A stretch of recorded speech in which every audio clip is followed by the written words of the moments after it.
La ville brille, mais la paix n'est qu'une façade. Une fourgonnette spéciale est dans les parages. Elle livre la nouvelle décevante du jour. Les chasseurs de Corée du Sud ont encore échoué à un portail. Et devine quoi? Ils ont eu besoin de l'aide des chasseurs japonais. Internet, bien sûr, est devenu un spectacle d'horreur. Les gens critiquent et se moquent de la rivalité entre les pays. Personne ne comprend comment, avec tant de chasseurs, la Corée subit encore ces mésaventures. Mais calme-toi, le chef du département de secours, Seo Yul, va s'en occuper. Ainsi, il y a toujours quelqu'un pour éteindre le feu, non? Mais qui est ce Seo Yul, le grand extincteur? Quel est son rôle dans ce cirque d'horreur? Laisse ce gros like, commente pour aller sur la chaîne et envoie cette vidéo à ce pote accro au manhwa.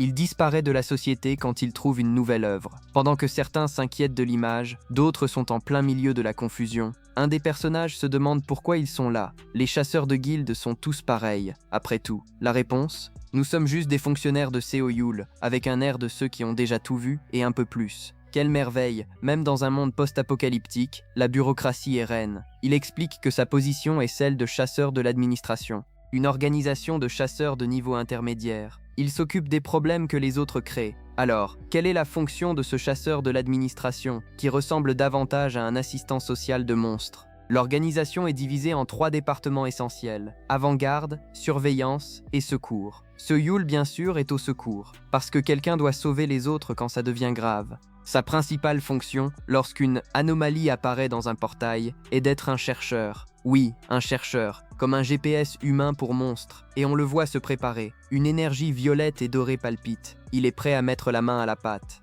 Et qui sait, peut-être qu'il va recevoir de la nourriture pour monstres? Et que fait un chercheur en pratique quand ça chauffe vraiment? En plus de chercher des problèmes, le voilà, Seo Yul, le chercheur déjà dans un donjon, avec l'équipe prête. Allons-y, concentration! Il ordonne, comme si la vie de tout le monde en dépendait. Il annonce qu'ils vont sauver un ennemi, ce qui est déjà hilarant en soi. Sauver un ennemi? Sérieusement? Restez sur vos gardes. Il crie. Un collègue, avec un ton un peu ironique, commente qu'il a travaillé dur. Ah oui, le travail acharné de tenter de ne pas mourir pendant que les autres font des bêtises. Mais tout le monde n'est pas là pour aider. Un certain vieux ennuyeux va apparaître pour troubler la paix de Seo Yul. Pendant que l'équipe de secours est focalisée sur la survie, voilà qu'apparaît l'exécutif de la guilde Overlord Bart II. Un vieux qui ne se soucie que de l'argent. Il a l'audace de leur parler comme s'ils étaient des subordonnés. Il envoie de faibles guides dans les portails, sans se soucier de savoir s'ils meurent ou non. Ce type est un profitard typique. Il essaye même d'offrir un petit coup de main, mais il se rétracte ensuite, disant que l'incident était de la faute de leur guilde. Quelle honte! L'équipe de Seo Yul, à juste titre, le renvoie chez lui. « Nous n'avons pas besoin de votre aide !» Ils répondent pour voir si le vieux se rend compte. Avec l'aide refusée, va-t-il concocter quelque chose ou l'attention est-elle ailleurs? Préparez-vous pour un flashback dramatique. Baek Junwan grogne. Quel dommage! Mais la scène change brusquement pour un flashback. Il pleut fortement et une femme désespérée implore un mercenaire de ne pas mourir. Il est venu la sauver, mais la situation est grave. Elle crie pour qu'il ne meure pas. Alors qu'un monstre géant et terrifiant apparaît de nulle part, avec des griffes acérées et des yeux rouges de pure malice, elle pousse un cri d'horreur qui résonne. La bête attaque sans pitié. Quelle situation, hein? Le mercenaire va-t-il survivre pour raconter l'histoire où l'équipe de secours arrive-t-elle à temps pour sauver la situation? Et qui aurait cru que le mercenaire était coriace? Il est là, esquivant et ripostant contre le monstre avec des décharges électriques. Mais la situation est critique. Il est à un fil. Heureusement, l'équipe de secours, dirigée par Seo Yul, arrive à la dernière seconde comme toujours, pour faire une entrée dramatique. Seo Yul, avec le calme de celui qui vient d'arriver pour un thé de l'après-midi, demande à la femme si elle va bien. Ainsi, la priorité est toujours le bien-être des gens, même au milieu de la bagarre. Une équipe en action? Comment vont-ils sortir de ce pétrin plein de golems et de monstres? Quelle sera la stratégie de Seo Yul? Un collègue demande à Seo Yul s'il va bien, puisque les golems sont fous par ici. La priorité maintenant est de trouver un chemin de fuite. Seo Yul active alors sa capacité, onde silencieuse. Il peut sentir les ondes sonores de l'environnement, presque comme un écho-localisateur. Avec cela, il cartographie la structure du donjon et trouve une nouvelle route de fuite. Son chef, fier, le félicite. « C'est ça, mon garçon. Il semble qu'avoir un GPS humain soit très utile dans ces moments. »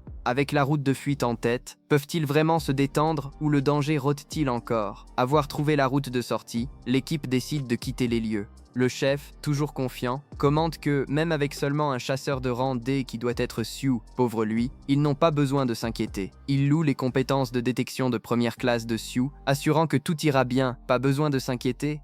Ah, il répète cela, presque comme un mantra. Mais nous savons que lorsque quelqu'un dit cela, c'est que l'inquiétude frappe à la porte et est prête à tout faire casser. Et comme on pouvait s'y attendre, l'univers de Mawa n'aime pas l'optimisme bon marché. Un nouveau problème géant arrive. À peine le chef a-t-il fini de parler qu'un monstre gigantesque, avec un air de quelqu'un qui n'a pas dormi depuis des siècles, surgit de nulle part et attaque avec force. La scène est un chaos d'énergie et de destruction. Le chef, qui était si confiant, a maintenant un visage de « mais quoi ?» Il semble que les compétences de détection de première classe n'ont pas détecté ce truc arriver. Ou peut-être que son moi était distrait. Qui aurait cru que la sortie serait si pleine de surprises et de monstres qui semblent plus malins qu'ils ne devraient l'être? Si Yu, même au milieu de l'attaque, garde son calme, il réalise que le chemin vers la sortie est rempli de gnomes. Et le pire, c'est qu'ils savent aussi que c'est le chemin. Les gnomes ne sont pas connus pour être des génies tactiques, donc cela ne peut signifier qu'une chose. Quelqu'un les contrôle, un nécromancien. Ainsi, la vie n'était déjà pas facile. Maintenant, il y a un mec qui ressuscite les créatures pour les empêcher de sortir. Quelle beauté! Comme si un monstre géant ne suffisait pas, le nécromancien n'est pas seul. Le vrai boss est sur le point de montrer son visage, et ce ne sera pas beau à voir. Seoul active son 6e sens et la confirmation est immédiate. Un contrôleur est à proximité, ce fameux nécromancien. Et ce n'est pas tout. Le véritable boss du donjon est en train de se révéler. Une énorme et sinistre figure émerge, entourée d'une aura violette digne d'un méchant de film B. Et, pour compléter le paquet de malheur, ce n'est pas juste un monstre, c'est un cycle magique. Il semblerait que la sortie ne soit que le début d'une nouvelle embrouille. Qui a besoin de vacances, n'est-ce pas? On dirait que Seo Yul et le chef de section sont plus en retraite spirituelle de douleur. Ils se retrouvent bien au centre de cette aura violette sinistre. Seo Yul, dans un cri de désespoir, essaye encore de prévenir l'autre de sortir de ce pétrin. Mais, à ce stade, le pétrin est déjà bien accroché à eux. Le chef de section s'étouffe, souffrant clairement. Pendant ce temps, Seo Yul est frappé de plein fouet par une malédiction. Un message du système apparaît confirmant l'évidence. Une destruction a été placée sur vous. La vitalité diminue. Ah, quelle surprise! Comme si la couleur violette et la douleur torturante n'étaient pas des indices suffisants. La vitalité chute et la douleur augmente. Quelqu'un va-t-il réussir à penser à une sortie ou le sacrifice sera-t-il la seule option? Alors que la vitalité s'effondre, Seo Yul essaye encore de jouer les héros. Il dit au chef de section d'attendre, qu'il va l'en sortir. Mais le chef, avec l'air de quelqu'un qui a déjà accepté son destin, ordonne à Seo Yul de ne pas s'approcher. Ensuite, il ordonne aux autres chasseurs de s'occuper des monstres et de disparaître. C'est le classique. Je me sacrifie pour que vous puissiez fuir. Et, pour ne pas perdre la face, il lâche encore un. Ne me traite pas comme un mort, je n'ai pas l'intention de mourir. Seo Yul, avec un air de celui qui a fait la connexion, demande s'il avait l'intention de se retenir pour son propre enterrement, juste pour leur laisser du temps. Quelqu'un devait être le martyr, n'est-ce pas? Avec le sacrifice imminent et l'arrivée du patron, Seo Yul va-t-il réussir à faire quelque chose ou sera-t-il juste un spectateur de plus du drame? Et voilà qu'il apparaît, le grand méchant du moment, le patron du donjon. Une figure imposante avec des cornes et une aura sinistre qui adore un bon drame. Il commente même qu'il attendait que quelqu'un se sacrifie pour les autres. Quelle gentillesse de sa part, n'est-ce pas? Seo Yul, dans une tentative désespérée de marchander avec la mort, lâche un « si tu me laisses vivre, je t'en parle ». Mais le Karakyu, impatient des petits jeux, coupe la conversation en deux. Il dit qu'il a juste besoin d'un cadavre. « Tu te moques de moi ?» Il attaque Seo Yul avec une énergie violette massive. Des messages du système confirment la malédiction et la chute de vitalité. Eh bien, Seo Yul, on dirait que le méchant n'a pas aimé ton bluff. Au milieu de la douleur et de la défaite imminente, est-ce que Seo Yul va trouver une nouvelle force ou ce sera la fin de la ligne pour notre protagoniste malchanceux? Pendant que la douleur déchire son corps, Seo Yul réfléchit à l'inutilité de son bluff. Il pense que, s'il avait supplié de l'aide, il aurait peut-être une chance de sortir vivant, mais pour lui, c'est impensable. Il se souvient du monde cynique, où les chasseurs de guildes ne pensent qu'à l'argent, pas à sauver des gens. Et ensuite, un flashback, l'image d'un héros qu'il a sauvé. Un héros qui a pleuré de ne pas pouvoir sauver tout le monde. Seo Yul voulait être comme lui, un chasseur qui protège les faibles. Ah, l'idéalisme au milieu d'un donjon mortel. Il a encore le temps pour une crise existentielle. Un moment de « je veux être un héros », avec la vie par un fil et l'idéalisme à son maximum. Que fera Seo Yul pour ne pas devenir une statistique? Pour honorer sa vision de héros? Avec 1000 d'adrénaline et la certitude qu'il ne peut pas mourir là, Seo Yul active son 6e sens et sa capacité de synergie. Soudain, le paysage s'illumine avec des lignes d'énergie. Il perçoit une possibilité, aussi ténue soit-elle. Il remarque une tombe qui, pour la surprise d'absolument personne qui suit ce type d'histoire, commence à briller. Et, comme par magie, un message du système apparaît. Vous avez trouvé une mission au sol. Seo Yul est choqué. Ah, bien sûr. Au bord de la mort, rien de tel qu'une classe secrète pour plonger dans l'intrigue. Qui a besoin d'un plan d'évasion quand on a une nouvelle classe? Avec une nouvelle classe en jeu, quelle sera la prochaine absurdité que le système va offrir à Soyul pour le sortir de ce pétrin? Ou est-ce encore un piège? Pendant que le escargot continue avec ses attaques spectaculaires, Soyul est plus préoccupé par l'écran du système.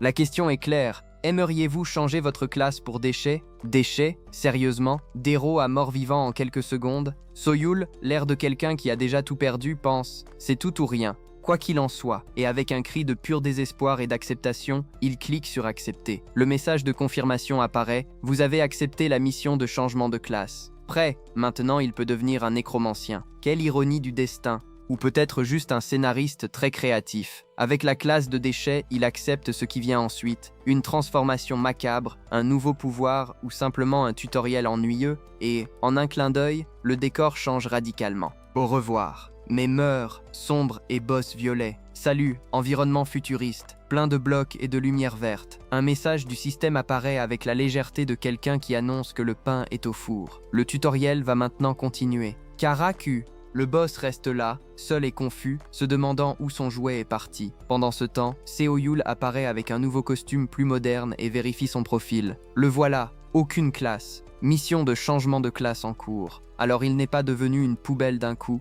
Quelle déception! Au moins le boss est resté derrière, non? Dans un nouvel environnement, les gens, et sans la classe de poubelle. Quel est le véritable objectif de ce tutoriel? Qu'est-ce que Seoyul attend dans cette nouvelle situation? Soyul, encore un peu perdu, se demande s'il est vraiment devenu une poubelle. Mais le système demande toujours à frustrer les attentes. Il clarifie. La mission de changement de classe a été annulée. C'était une mission non officielle et tu as simplement été amené au laboratoire. Mission de changement de classe annulée. Ah, d'accord. Alors c'était juste une ruse pour l'extirper du donjon. Quelle belle blague. Il comprend le reste, mais se demande à propos d'une fonction de carte. Et là est un cercle brillant qui se révèle être une carte. Étonnamment facile à comprendre, montrant un point vert, lui, clair, et plusieurs points rouges. Les flèches indiquent l'évident, les points rouges sont les lieux des ennemis. Avec la carte en main et les ennemis marqués, est-ce que Seoyul va relever cette nouvelle mission avec la même détermination que quelqu'un qui a presque été un mort-vivant? Seoyul comprend rapidement le plan. Il doit utiliser cette carte pour chasser les buts en moins d'un jour. Ça semble absurde, mais lui, en tant que seeker, est prêt à essayer. Avec un soupir de conformité, il se lance dans la nouvelle mission. Tout va bien, pense-t-il. Allons-y. Parce qu'après tout, que sont quelques buts pour quelqu'un qui vient d'échapper à un boss de donjon et a failli devenir une poubelle? C'est un jour normal dans la vie de Seoyul, plein de rebondissements et de missions forcées. Et le voilà, montant de niveau comme quelqu'un qui change de vêtements, avec un compteur de buts à battre et une horloge tournant contre le temps. Mais attention, le système n'allait pas faciliter la vie de notre héros. Il doit se dépêcher, le temps file et les buts ne vont pas se chasser tout seuls. Soyul, tout confiant, prend une arme qu'il a trouvée par là. Parce que, n'est-ce pas, qui n'a jamais trouvé un artefact légendaire abandonné par terre? Il se prépare à utiliser une compétence. Noël Écureuil. Le nom des Gus montre la localisation de toutes les créatures, et il a 14 heures pour nettoyer la zone. Facile, non? Faux. À peine pense-t-il à se détendre. Un Gu plus costaud, qui semble tout droit sorti d'un film d'horreur, commence à le poursuivre. Maintenant, le chasseur est devenu la proie, on dirait bien. Yu réalise déjà que la situation va être plus compliquée que prévu. Après tout, il doit chasser le monstre, et non l'inverse. Quelle belle journée pour être en vie, ou presque, avec un Gu à ses trousses. Ce Yule va-t-il réussir à élaborer un plan ou devenir un simple plat au menu du monstre? Entouré et le cœur battant, s'il en a encore un. Seoyul insulte le Gu de sale traître. Il se rend compte qu'aucun appât de drone ne suffira. Après tout, la créature est plus forte que les déchets qu'il a à peine réussi à vaincre. Le plan de chasser les Gus s'est transformé en fuite du Gu. Il doit tout repenser rapidement. La réalité frappe. Il a du mal à gérer deux ennemis en même temps, et celui-ci est un problème de niveau supérieur. Pensant à se battre, il remarque l'horloge et sa barre de vie. Cela lui fait comprendre que la situation est un échec critique. Il pensait pouvoir y arriver, mais peut-être que c'est la limite d'un chasseur de randée. Mais attends, c'est un tutoriel, non? Et comme tout bon tutoriel, il te donne un indice quand tu es sur le point de devenir nourriture pour monstres. Le système apparaît, tirant les oreilles de Seoyul pour avoir commis une erreur. Mais en même temps, il débloque une nouvelle compétence. Conception de labyrinthe via la carte. Ah, quelle coïncidence! Une nouvelle compétence à disposition. Seoyul va-t-il transformer le labyrinthe en son terrain de jeu personnel ou s'embrouiller encore plus avec cette nouvelle compétence acquise? Seoyul ne perd pas de temps. Il commence tout de suite à jouer l'architecte du labyrinthe. La première chose qu'il teste est un tour dans le décor. Le Gu fait une rotation sans rien comprendre. C'est comme cette scène de film où le sol bouge et que le vilain a l'air idiot, tandis que le monstre essaye de comprendre ce qui se passe. Seoyeol profite de la confusion. Il se lance à l'attaque et cela fonctionne. Il réalise tout de suite que cette compétence est un attrape-nigo pour faciliter la chasse. Le Gu, pauvre, devient une marionnette. Il tourne à gauche et à droite. Pendant que Seoyeol manipule l'environnement, il l'attaque sans pitié. C'est un moyen efficace de faire paraître un ennemi fort comme un canard stupide. Le Gu titube. Est-ce que Seoyeol va porter le coup final et enfin terminer cette phase du tutoriel? Le Gu, qui semblait invincible, n'est plus qu'un sac de frappe désorienté entre les mains de Seoyeol. À chaque mouvement du décor, il frappe le monstre, jusqu'à ce qu'avec un coup final, il crie. Le dernier coup réduit le monstre en purée. Une pluie de lumière et de particules emplit l'air. Seoyeol se retrouve dans un doute existentiel. C'est fini, c'est tout. Mais le système, toujours ponctuel, apparaît pour féliciter et informer que le tutoriel a été complété avec succès.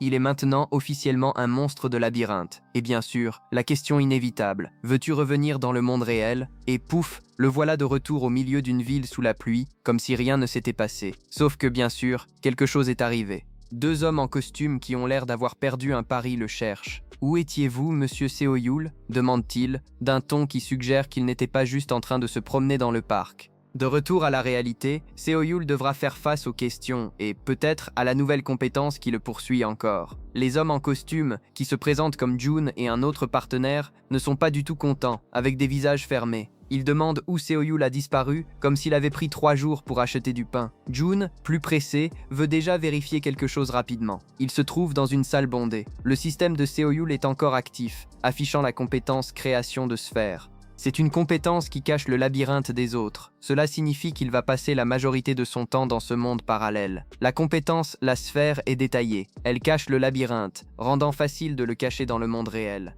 Et pour varier, le système informe déjà que, pour survivre aux monstres puissants qui viendront, il doit devenir plus fort. Seoyeol, déjà habitué à la pression, se motive. Il doit devenir plus fort, Jo-yoon. Mais avant qu'il puisse tout traiter, une voix familière l'appelle. Yoon-ri est une femme, visiblement surprise, qui le regarde. Qui est cette figure mystérieuse qui le confond avec une autre personne? Avec une réunion inattendue et une confusion d'identité, Seoyeol doit faire face aux exigences du monde réel. Il ressent le besoin de se renforcer. La femme qui apparemment l'a confondu avec une certaine Yoon-ri lui demande s'il est elle. Avec la patience d'un saint ou de quelqu'un qui vient de lutter contre des fantômes, il répond qu'il est un homme. La jeune femme, toute gênée, lâche un « ah » et s'enfuit comme si elle avait vu un fantôme. Seoyeol, soulagé, commente qu'elle lui a presque causé une crise cardiaque. Après ce petit drame, il se retrouve dans un hôtel, regardant un portail. Il pense qu'il a besoin d'une pause, comme si un portail était le meilleur endroit pour cela. À l'intérieur, il essaye d'expliquer la situation à un policier. Mais le policier, avec un air de scepticisme, demande l'identité de Seoyeol. Notre héros tente de s'expliquer, disant qu'il vient du département de sauvetage. Mais la méfiance du policier est palpable. Même avec Seoyeol insistant, le policier décide d'entrer dans l'hôtel d'abord, le laissant derrière. Il semble que tout le monde ne croit pas à l'histoire du chasseur de labyrinthe. Avec un policier sceptique devant lui et un portail de basse qualité causant des dégâts, Seoyeol devra prouver sa valeur, mais d'une manière bien moins héroïque que ce qu'il espérait. Le policier laisse Seo entrer dans le bâtiment. Bientôt, il lâche un « Ah, c'est vrai », en voyant la confusion. Seoyeol, quant à lui, a déjà activé son mode analyste de donjon. Il explique que cette sphère au centre est un portail de basse qualité. Les guildes ignorent généralement ces portails car ils ne rapportent pas de profit. Le résultat?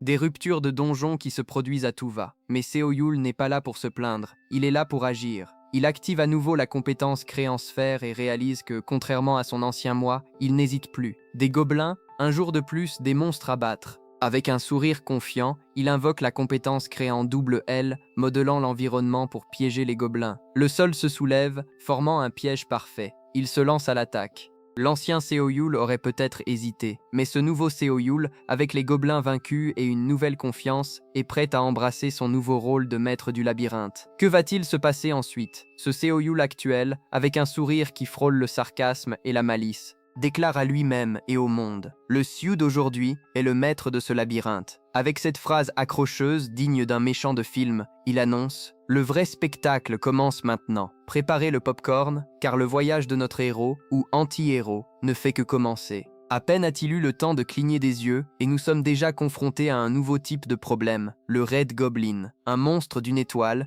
qui apparemment ressemble à n'importe quel autre gobelin, mais avec une petite différence cruciale. Ces gars-là, au lieu d'être chassés, sont les chasseurs. Et ce n'est pas n'importe quelle chasse, ils chassent des légendes, ce qui est très spécifique pour une créature d'une étoile. Convenons-en. Mais où est Yu? Avec l'audace qu'il a, il ne se laisse pas intimider. Il regarde les gobelins et, avec un sourire en coin, il crache presque. Allez-y, essayez d'en attirer quelques-uns de plus, de toute façon, dans ce labyrinthe, vous serez les chassés. Et avec cette déclaration de guerre, il affirme son statut de maître du 17e étage. Il semble que la chasse ait changé de côté et le nouveau chasseur ne plaisante pas. Que signifie vraiment la chasse du maître du labyrinthe? Qui d'autre va devenir une proie facile entre les mains de notre cher Xiu?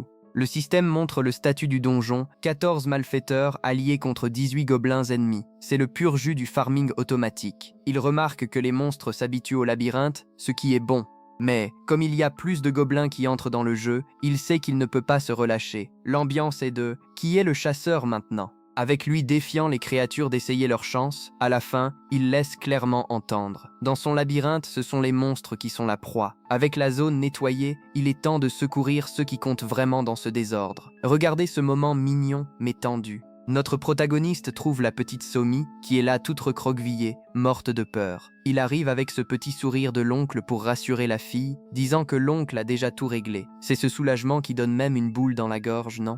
Alors qu'il marche dans le couloir, la petite n'en croit pas ses yeux qu'il a réussi à tous les gobelins tout seul. Mais attention, derrière ce sourire, le gars est en train de cuire à feu vif. Il réfléchit que mener les gobelins dans le labyrinthe était un coup de maître, parce que les créatures utilisaient leur odorat pour trouver les humains cachés. S'il tardait un peu plus, la somme était déjà faite. Le système émet un avertissement sinistre. Plus de 50% des monstres de la garde ont été anéantis. Le plan fonctionne, mais la fatigue se fait sentir. Calme, car le boss du niveau est encore debout. Notre héros a un plan pour lui. Priorité, n'est-ce pas? D'abord, il met la Somi dans l'ascenseur pour qu'elle sorte d'ici en sécurité. Il lance un tonton, il faut attraper le dernier méchant, et fait un petit au revoir. Mais son expression, lorsque la porte se ferme, change totalement. Le mode sérieux est activé. Il regarde le système et voit le problème. Le roi gobelin rouge. La bête est un bulldozer. Elle détruit ses sphères d'invocation comme si c'était du papier. Il pense même à laisser le boss du labyrinthe s'en occuper, mais abandonne cette idée. Si le boss perd, les pertes seront énormes et il faudra un sacré coup de main pour réparer. Alors, avec cette expression de celui qui va régler le problème au point, il décide « c'est moi qui m'en occupe » et le voilà, traversant le portail pour affronter le roi de la cocada noire.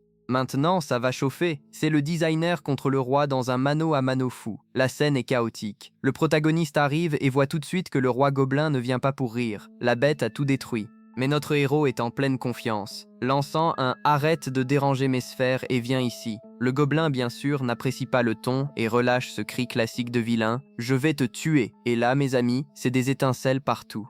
Le roi gobelin attaque avec une gigantesque épée enflammée, mais notre protagoniste est dans une forme incroyable. Il se sent léger malgré la fatigue. Il esquive, contre-attaque, et nous voyons que son entraînement et son niveau ne sont pas à prendre à la légère. C'est cette chorégraphie de combat qui nous donne envie d'applaudir debout. Il se sent bien, mais son niveau est-il suffisant pour finir ce monstre? C'est l'heure du check-up de pouvoir. Le système s'affiche à l'écran et nous voyons Yuli, niveau 24, designer de labyrinthe. Le gars a 80 de pouvoir magique et une liste d'écureuils qui ferait envie à de nombreux hunters vétérans. Il sent qu'il est à un autre niveau. Maintenant, le plan original était juste de tester les gorgées, mais il réalise qu'il peut solo ce boss tout seul. Et ce qui suit est une correction de grande qualité. Il donne un coup puissant en pleine poitrine au gobelin. La créature vole loin. C'est l'impact, c'est l'explosion. C'est la pure satisfaction visuelle. Le roi gobelin reçoit tellement de coups qu'il ne comprend même pas d'où ils viennent. Le gobelin est dans les cordes. Maintenant, son Will va commencer à jouer avec la psychologie de la créature. Quelle audace cet homme! Son Yule se bat juste pour humilier un peu. Il remercie le gobelin de l'avoir projeté au loin. Ça lui permet de vérifier quelque chose. Il regarde la créature, qui est tout meurtrie et tremble, et demande « Eh bien, où est passé le peps d'avant? J'ai investi 2 millions de Uno en toi, tu sais. » Imagine la colère du monstre en entendant qu'il n'est qu'un investissement. Le protagoniste fait encore une grimace de moquerie. Il met la main sur son menton et demande « Ne me dis pas que tu as peur de moi ?» C'est le checkmate psychologique. Le roi gobelin devient fou de rage. Les flammes autour de lui s'intensifient et il fonce avec tout ce qui lui reste. La créature est tombée dans le piège. Elle se dirige droit vers le piège. Le roi gobelin vient, bavant de haine, criant qu'il va tuer l'humain. Mais son Yule attend juste le bon moment. Il dit que la créature doit vraiment prouver qu'elle vaut l'investissement. Quand le monstre s'approche, clic, le bruit que tout vilain craint. Le protagoniste active le plafond d'épines. Il dit juste adieu avec ce petit sourire de publicité pour dentifrice. Pendant que le système confirme que le piège est activé, c'est une scène à couper le souffle. Le plafond descend avec une force incroyable, écrasant le roi gobelin contre le sol. Il n'a même pas eu la chance de se défendre, c'était un Estakil respecté. Le concepteur de labyrinthe n'a pas besoin de force brute quand il a le décor en sa faveur, n'est-ce pas? Boss vaincu. Victoire assurée, mais la vie de Hunter n'est jamais que des fleurs. Et quel est le résultat de la blague? Le plafond d'épines a fait le travail complet, ne laissant qu'une mare de sang derrière lui. Son Yule regarde le système et voit que l'installation a coûté 20 en or. Mais cela en valait chaque centime. Les pièges sont un excellent investissement. Il pense, tout satisfait de sa performance. Et bien sûr, le tant attendu level up est arrivé. De plus, l'ordre des gobelins vaincus a été intégré à son labyrinthe. Le gars devient riche et puissant en même temps. Mais alors l'adrénaline baisse et la fatigue se fait sentir fortement. Il sort de l'hôtel, tout éreinté, soupirant d'épuisement, quand quelqu'un crie son nom. Il semble que le repos devra attendre. Qui est-ce qui appelle? À la tête de Seo-yeol, un mal de tête se profile. Et voilà le personnel de secours. Le chef de session arrive, donnant ce coup classique. Il demande ce que Seo-yeol faisait seul et comment il a réussi à gérer tous les gobelins rouges. Notre héros, qui n'est pas dupe, sort le classique. Je me suis cogné la tête, je ne me souviens de rien. Il essaye même de négocier un barbecue en échange de souvenirs, mais la conversation est interrompue par un homme à l'air peu amical. C'est Hwan Chun-seum, chef de session de la guilde Ramu. L'atmosphère change instantanément, un silence pesant s'installe.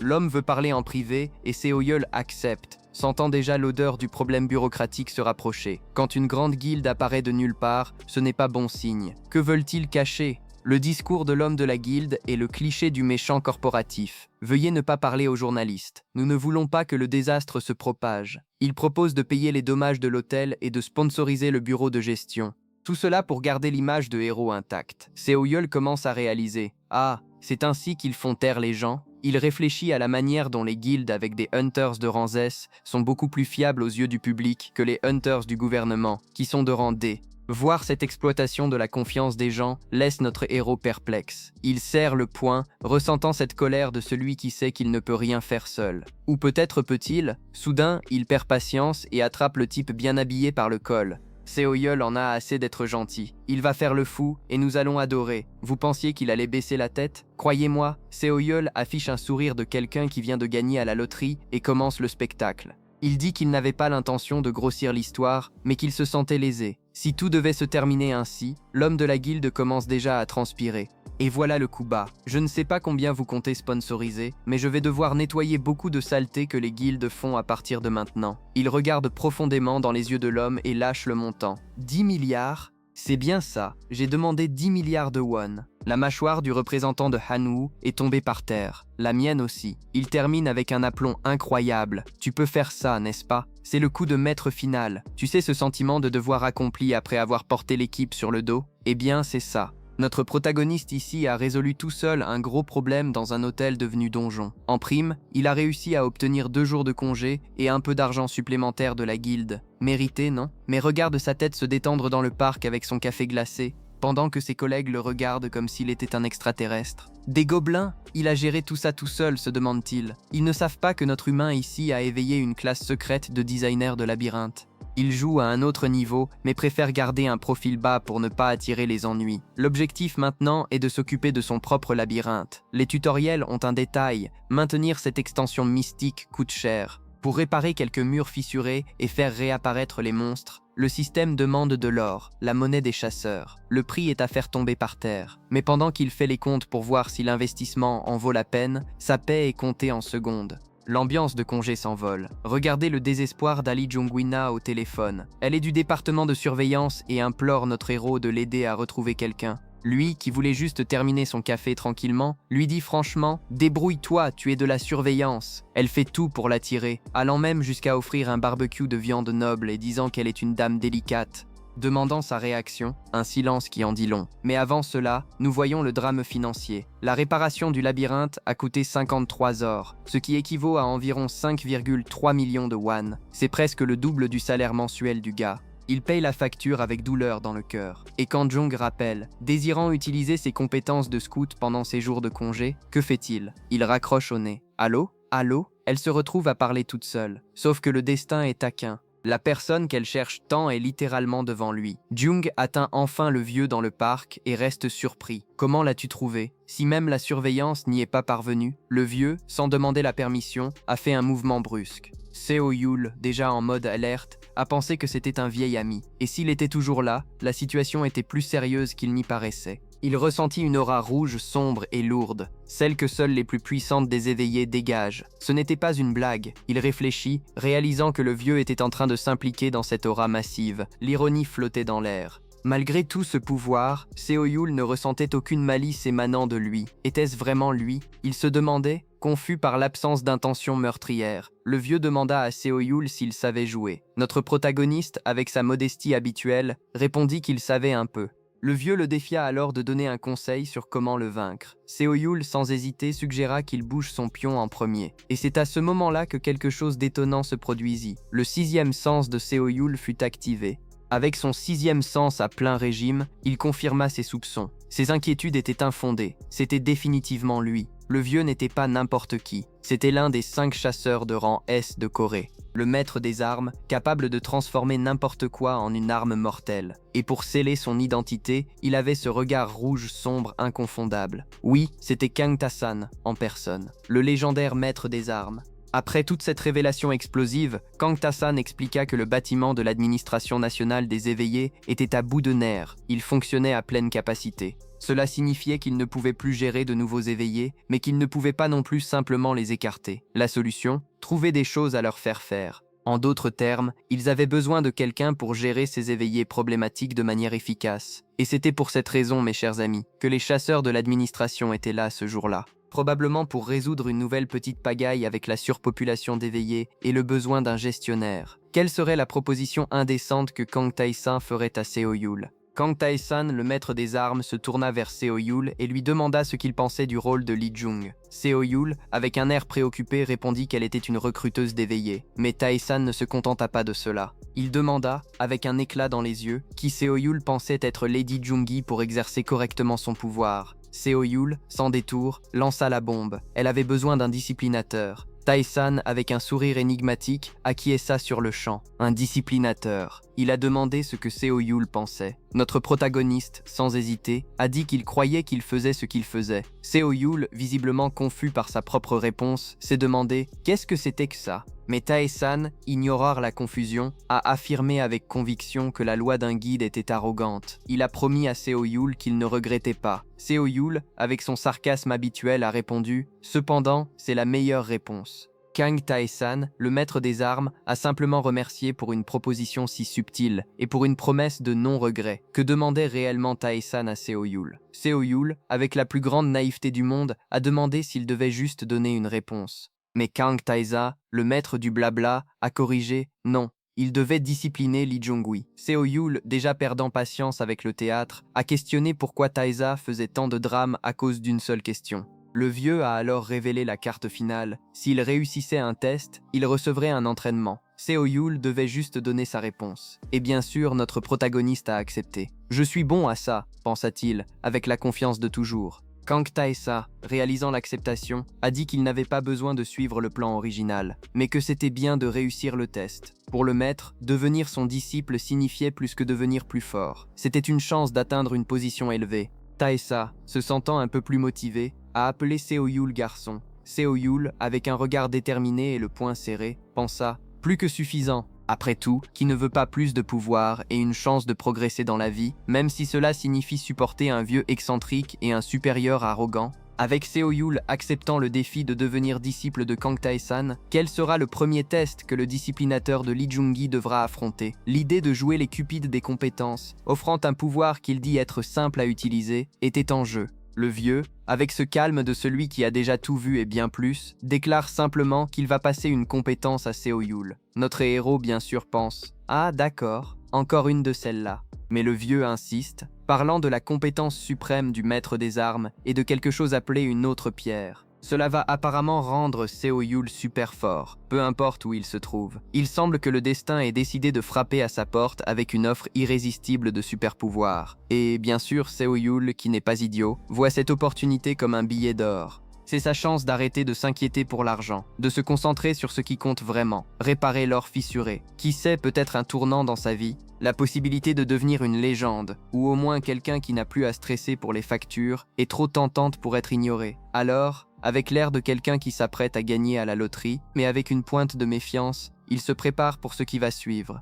Après tout, ce n'est pas tous les jours qu'un vieux monsieur aléatoire t'offre un cadeau si précieux, mais le transfert de cette capacité n'est pas aussi simple qu'il n'y paraît. Ce qui va suivre changera tout pour Seo Yul. Alors, la magie se produit. Une lumière intense entoure Seo Yul. En un clin d'œil, un message du système apparaît, annonçant qu'il a acquis la capacité suprême du maître des armes. Notre protagoniste, qui jusqu'à présent ressemblait plutôt à un fonctionnaire désillusionné, ressent une puissance incroyable parcourir son corps. Le vieux, avec ce sourire énigmatique de celui qui vient de jouer un tour, demande si Seo Yul a enfin compris qu'il est l'élu, le maître définitif. Il semble que Seo Yul ait été promu du simple éclaireur au héros, sans même avoir à remplir de formulaire. Le maître explique que cette capacité est si rare que le destin a dû intervenir pour qu'elle soit transmise. Et bien sûr, si Yul, avec sa nouvelle aura de pouvoir, commence à penser à comment utiliser cette bénédiction ou malédiction, il sait que la guilde ne sera pas du tout contente d'apprendre qu'il a cette capacité. Après tout, la jalousie est pire que des monstres de donjon.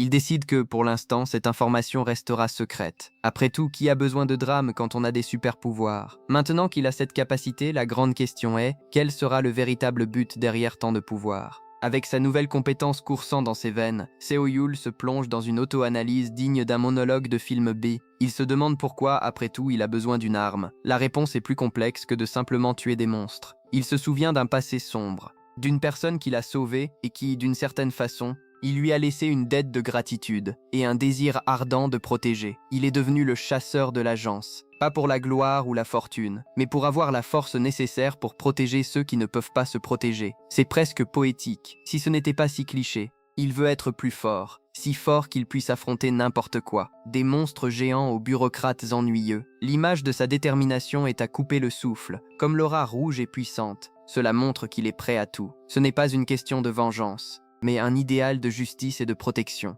Il le porte depuis qu'il n'était qu'un garçon effrayé. Il ne veut pas que quelqu'un d'autre traverse ce qu'il a traversé. Pour cela, il doit être invincible. Avec cette nouvelle résolution, le maître a un plan encore plus grand, pour être le Yul. Mais le monde extérieur n'attend pas. Le vieux maître, avec sa sagesse millénaire, accepte enfin d'être le Yul. En tant que ton disciple, à partir d'aujourd'hui, tu es mon disciple, garçon, déclare-t-il, avec l'air de quelqu'un qui vient d'adopter un chien errant talentueux. Ce Yul, pour sa part, remercie avec révérence, visiblement ému. C'est le début d'une nouvelle ère, d'un entraînement intense, et d'un voyage pour devenir le maître des armes ultimes. Pendant que son Yuli est là, tout fier, pensant à un avenir brillant. La scène coupe brusquement à une autre situation. Une jeune femme, Yeonri, est en difficulté, ignorant les avertissements d'un ami pour ne pas se mettre dans le pétrin. Elle semble être à une réunion ou un cours, mais son esprit est ailleurs. Elle est sur le point de commettre une grave erreur. Quelqu'un demande si elle n'a vraiment pas entendu. La réponse est claire, elle s'en fiche. Dans un monde plein de dangers, ignorer les avertissements, c'est demander à être entraîné dans le prochain arc de l'histoire.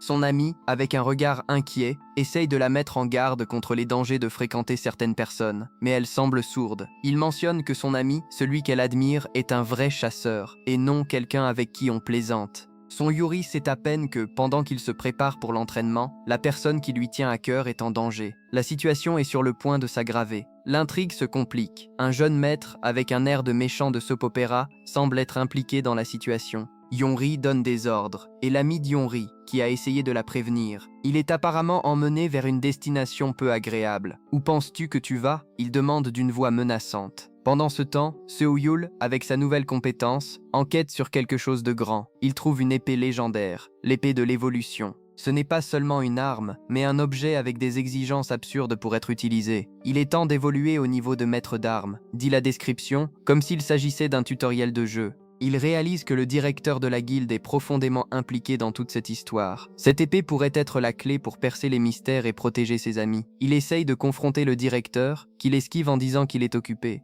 Mais Seo Yul n'accepte pas cette excuse. Il sent qu'il y a quelque chose de très faux et que le directeur cache quelque chose de très important. La corruption semble être partout. Maintenant, avec une arme légendaire entre les mains, Seo Yul est prêt à affronter qui que ce soit. Mais la vérité sur Yancey est encore plus choquante. La patience de Seo-yul est sur le point d'expirer. Son moment de calme est brutalement interrompu. Seo-yul, quelqu'un crie. La nouvelle qui suit est un coup au ventre. Mon Dieu, Yancey, elle a été traînée par la ceinture jaune. Le visage de Seo-yul se tord dans une expression de pure fureur. L'image explose en rouge, reflétant la colère incontrôlable qui le consume. Traîné par qui? Il rugit, les yeux enflammés. C'est le point de non-retour. La personne qu'il voulait protéger, pour qui il est devenu plus fort, a été emportée. Et maintenant, l'enfer va geler. On commence avec un groupe de playboys entrant dans un endroit où ils ne devraient clairement pas être. Le leader de la bande, celui en costume, avec une tête de quelqu'un qui n'a jamais lavé une assiette, lâche la perle. Est-ce que tout va bien? Nous sommes allés si loin? Mais attends, l'audace ne s'arrête pas là. Il a amené un chasseur de rang B juste pour garantir la sécurité de l'excursion et, en prime, tester qui gagnerait dans un combat, le chasseur ou un monstre. Et qui est le cobaye? C'est ça, la pauvre Yenri. Le gars est tellement méprisant qu'il commence à provoquer la fille, lui demandant si elle a peur. Et il lui lance qu'il fait ça parce qu'elle a eu le courage de le gifler dans le passé. Ce n'est pas une blague? Quand elle essaye de fuir désespérément, le déplorable ordonne simplement que le rang B capture. Mais tandis que ces lâches jouent à être des vilains, quelqu'un travaille vraiment dur au milieu de cette jungle. Pendant ce temps, notre protagoniste vit une journée de furie totale. Il fait face à une houle de Stingrox. Ce sont essentiellement des guêpes géantes sorties de son pire cauchemar. Son système avertit déjà, le statut du labyrinthe devient critique. Les unités alliées tombent et les monstres sont décimés trop rapidement. Il réalise que s'il continue à les attirer à l'intérieur, tout le labyrinthe va s'effondrer. Mais pensez-vous qu'il s'inquiète? Le gars est à un niveau de confiance qui en devient insultant. Il commence à générer une lance d'énergie bleue et dit la vérité au monstre. Je n'ai pas le temps pour ça maintenant. Appelez tous les amis que vous avez. C'est le genre de phrase que l'on dit seulement quand on sait que le scénario est de notre côté, non? Mais le destin adore l'ironie. Et le chemin de ce chasseur solitaire est sur le point de croiser ceux des playboys que nous avons déjà commencé à détester. Revenons au festival d'horreur des riches. Le chasseur de rang B, un gars aux cheveux blancs et sans empathie, écrase simplement le dos de Yaoi pendant qu'elle implore de l'aide. Le niveau de lâcheté ici donne mal au ventre, famille. Il rit, disant que personne n'entendra ses cris. Quand bam, le karma arrive sans frapper à la porte. Une gigantesque lame traverse la poitrine d'un des sbires. Tout à coup, le rang B, qui était tout pompeux, sent une présence et ordonne à tout le monde de reculer. Le maître Jintai avait dit que les monstres ici étaient faibles, mais on dirait que son information était plus périmée que le Horkut. La panique s'est installée, et maintenant nous allons voir si ce rang B est tout cela ou si c'est juste de la publicité mensongère. Pendant ce temps, dans un autre coin du labyrinthe, un certain Kang de Monga, un type qui n'a clairement pas lu le manuel sur comment mener une vie tranquille, avait son propre festival de problèmes, luttant contre une horde de monstres. Il réalise que la situation devient dangereuse. Le gars avait une mission de sauvetage, mais avec la règle d'or, ne pas toucher à la ceinture jaune. Après tout, qui a besoin de sauver la personne si tu peux te soucier de ne pas faire s'effondrer tout le labyrinthe, non? Les monstres diminuaient rapidement. S'il les attirait davantage, la structure du donjon, qui ne semblait déjà pas très stable, allait directement à la catastrophe. Labyrinthe en danger. La mission est en jeu. Kang Jung-min doit agir vite. Pendant ce temps, son ami Yuli se prépare au pire. Kang Jung-min, le gars qui apparemment est né avec un avertissement, « Je suis une bureaucratie ambulante ». Il n'avait pas le temps pour les subtilités. Il génère une lance équilibrée, pendant que d'autres monstres surgissent de nulle part. Comme s'ils avaient été invités à une fête, il était déjà fatigué de ces créatures depuis son arrivée. Maintenant, la situation était critique. « Je n'ai pas le temps pour ça », pense-t-il. Il décide qu'il est temps d'appeler des renforts. Appelez tous les amis que vous pouvez. Kang Jung-min se retrouve coincé. Il est sur le point d'utiliser sa dernière carte. Jung-min était dans de beaux draps, admettant qu'il ne pouvait pas tout gérer seul. Dans ce cas, c'est mon dernier recours, déclare-t-il, comme s'il s'apprêtait à sortir un lapin d'un chapeau, mais avec des pouvoirs aquatiques. Alors, boum, une explosion d'eau et de glace couvre la zone. Lui, avec un sourire légèrement malveillant, demande au monstre « Vous aimez jouer dans l'eau, bande de nuls ?» Il ne se soucie vraiment pas d'être subtil. La stratégie de remplir le labyrinthe d'eau pour gérer la horde semblait fonctionner. L'ironie était qu'en faisant cela, il attirait plus d'attention sur lui. Et bien sûr, un des monstres, avec des yeux rouges brillants, semblait ne pas apprécier du tout le jeu aquatique. Après tout, qui aime voir une fête gâchée par une inondation soudaine? Avec la situation sous contrôle, mais un nouveau danger approchant, Kang Jung-min réfléchit à la mission et à la redoutée ceinture jaune. Il ne savait pas que le véritable spectacle était encore à venir. Kang Jung-min, l'administrateur qui aime suivre les ordres, explique qu'il a réussi à attirer les monstres ici. Ah, et les monstres sont des Stingrox, si quelqu'un se soucie des détails. Il avait reçu des ordres pour nettoyer le labyrinthe et sauver la victime. Le groupe des Playboys vit un film d'horreur. Il court désespérément. Le leader se lâche en costume, fait une crise, criant sur le rang B. « Tu es un rang B? Tu es en train de me dire que tu ne peux pas gérer les insectes ?» Le chasseur, qui a déjà perdu toute contenance, répond qu'il y en a trop pour qu'il les gère seul. L'ambiance entre eux a complètement tourné, et le jeune maître découvre de la pire des manières que l'argent n'achète pas de protection contre de véritables monstres. Dans le désespoir, le méchant va prendre la décision la plus sale possible. La situation s'est complètement dégradée. Plus de monstres apparaissent devant eux. Hank se bat pour sa vie. Le chef du groupe, voyant que la maison est tombée, fait la chose la plus méprisable au monde. Il attrape et tire la fille par les cheveux, l'utilisant comme bouclier humain. « Fais quelque chose vite !» crie-t-il, tandis que la fille pleure de douleur et de terreur. Un monstre avance pour donner le coup final. On dirait que c'est la fin de la ligne pour elle. Mais attends, qu'est-ce que ce scintillement rouge là-bas au fond? Le bourreau est sur le point de rencontrer le vrai juge de ce labyrinthe. Et voilà qui arrive pour remettre de l'ordre. Notre protagoniste apparaît de nulle part, avec une aura de « maintenant ça va chauffer » qui donne même des frissons. Le méchant, tremblant comme une tige verte, demande « Qui es-tu » La réponse vient avec un poids certain. « Je suis un chasseur de l'administration, espèce de bâtard !» Il tient une matraque, entourée d'éclairs rouges, avec un regard qui dit clairement qu'il n'est pas venu pour discuter. Il fixe le playboy et demande « C'est vous qui avez traîné Yanri ici ?» Mes amis, si j'étais ce type en costume, j'aurais déjà accepté mon destin. Car la raclée qui arrive va être de proportions bibliques. Que pensez-vous qu'il va faire avec ce playboy? Je ne dirai qu'une chose, je ne voudrais pas être à sa place au prochain chapitre. Le petit, inconscient du danger, pointe du doigt Seo-Yul et, avec un culot incroyable, exige qu'il montre la sortie, offrant de l'argent comme si cela allait résoudre quoi que ce soit avec le gars qui vient de renverser un juge de la Cour suprême. Yongri, la raisonnable du groupe, essaye d'intervenir, demandant à Seo-Yul de l'ignorer. Mais Seo-Yul, avec cette calme terrifiante, s'excuse auprès de Yongri, sans plus de cérémonie. Il l'éteint. On dirait que certaines choses sont mieux de ne pas être vues. Avec Yanri hors de la partie, Seo-Yul est libre de donner une leçon au riche gamin. Seo-Yul, avec la délicatesse d'un ours, ajuste Yanri au sol. Il promet qu'il va tout finir rapidement et l'enlever d'ici, tandis que le playboy observe, choqué. Seo-Yul enfonce sa lance dans le sol, un geste qui crie « Ici, le jeu est devenu sérieux » et ensuite, avec un sourire qui ferait fuir n'importe qui, il déclare qu'il va faire quelque chose que Yanri ne devrait pas voir. Parce que, tu sais, la violence gratuite est réservée aux adultes, pas aux enfants. Off, vite! Avant qu'on continue, cette folie mérite un like. Commentez ce que vous en pensez jusqu'à présent, parce qu'à partir de maintenant, ça va grimper à un niveau absurde. Profitez-en pour boire un peu d'eau aussi. Chef, le protagoniste a perdu sa paix mentale il y a longtemps. Le sourire de Seo-Yu est la promesse que la fête du Playboy est terminée. Le Playboy, qui n'a pas encore appris la leçon, continue à crier. Il défie Seo-Yu avec le classique « Tu sais qui je suis ?» L'arrogance de ceux qui pensent que leur nom de famille résout tout. Mais Seo-Yul, qui n'est pas un idiot, répond simplement que s'il était un chasseur de bureau, il le connaîtrait juste en voyant son visage. Alors, comme un bon détective de YouTube, il révèle son dossier complet. Park de Hentai, fils du juge de la Cour suprême. Park de Hentai, violence scolaire, vol, conduite sous influence, et ainsi de suite. Le dossier criminel de Park de Hentai est long. Suiyu est prêt à ajouter un nouvel article à la liste.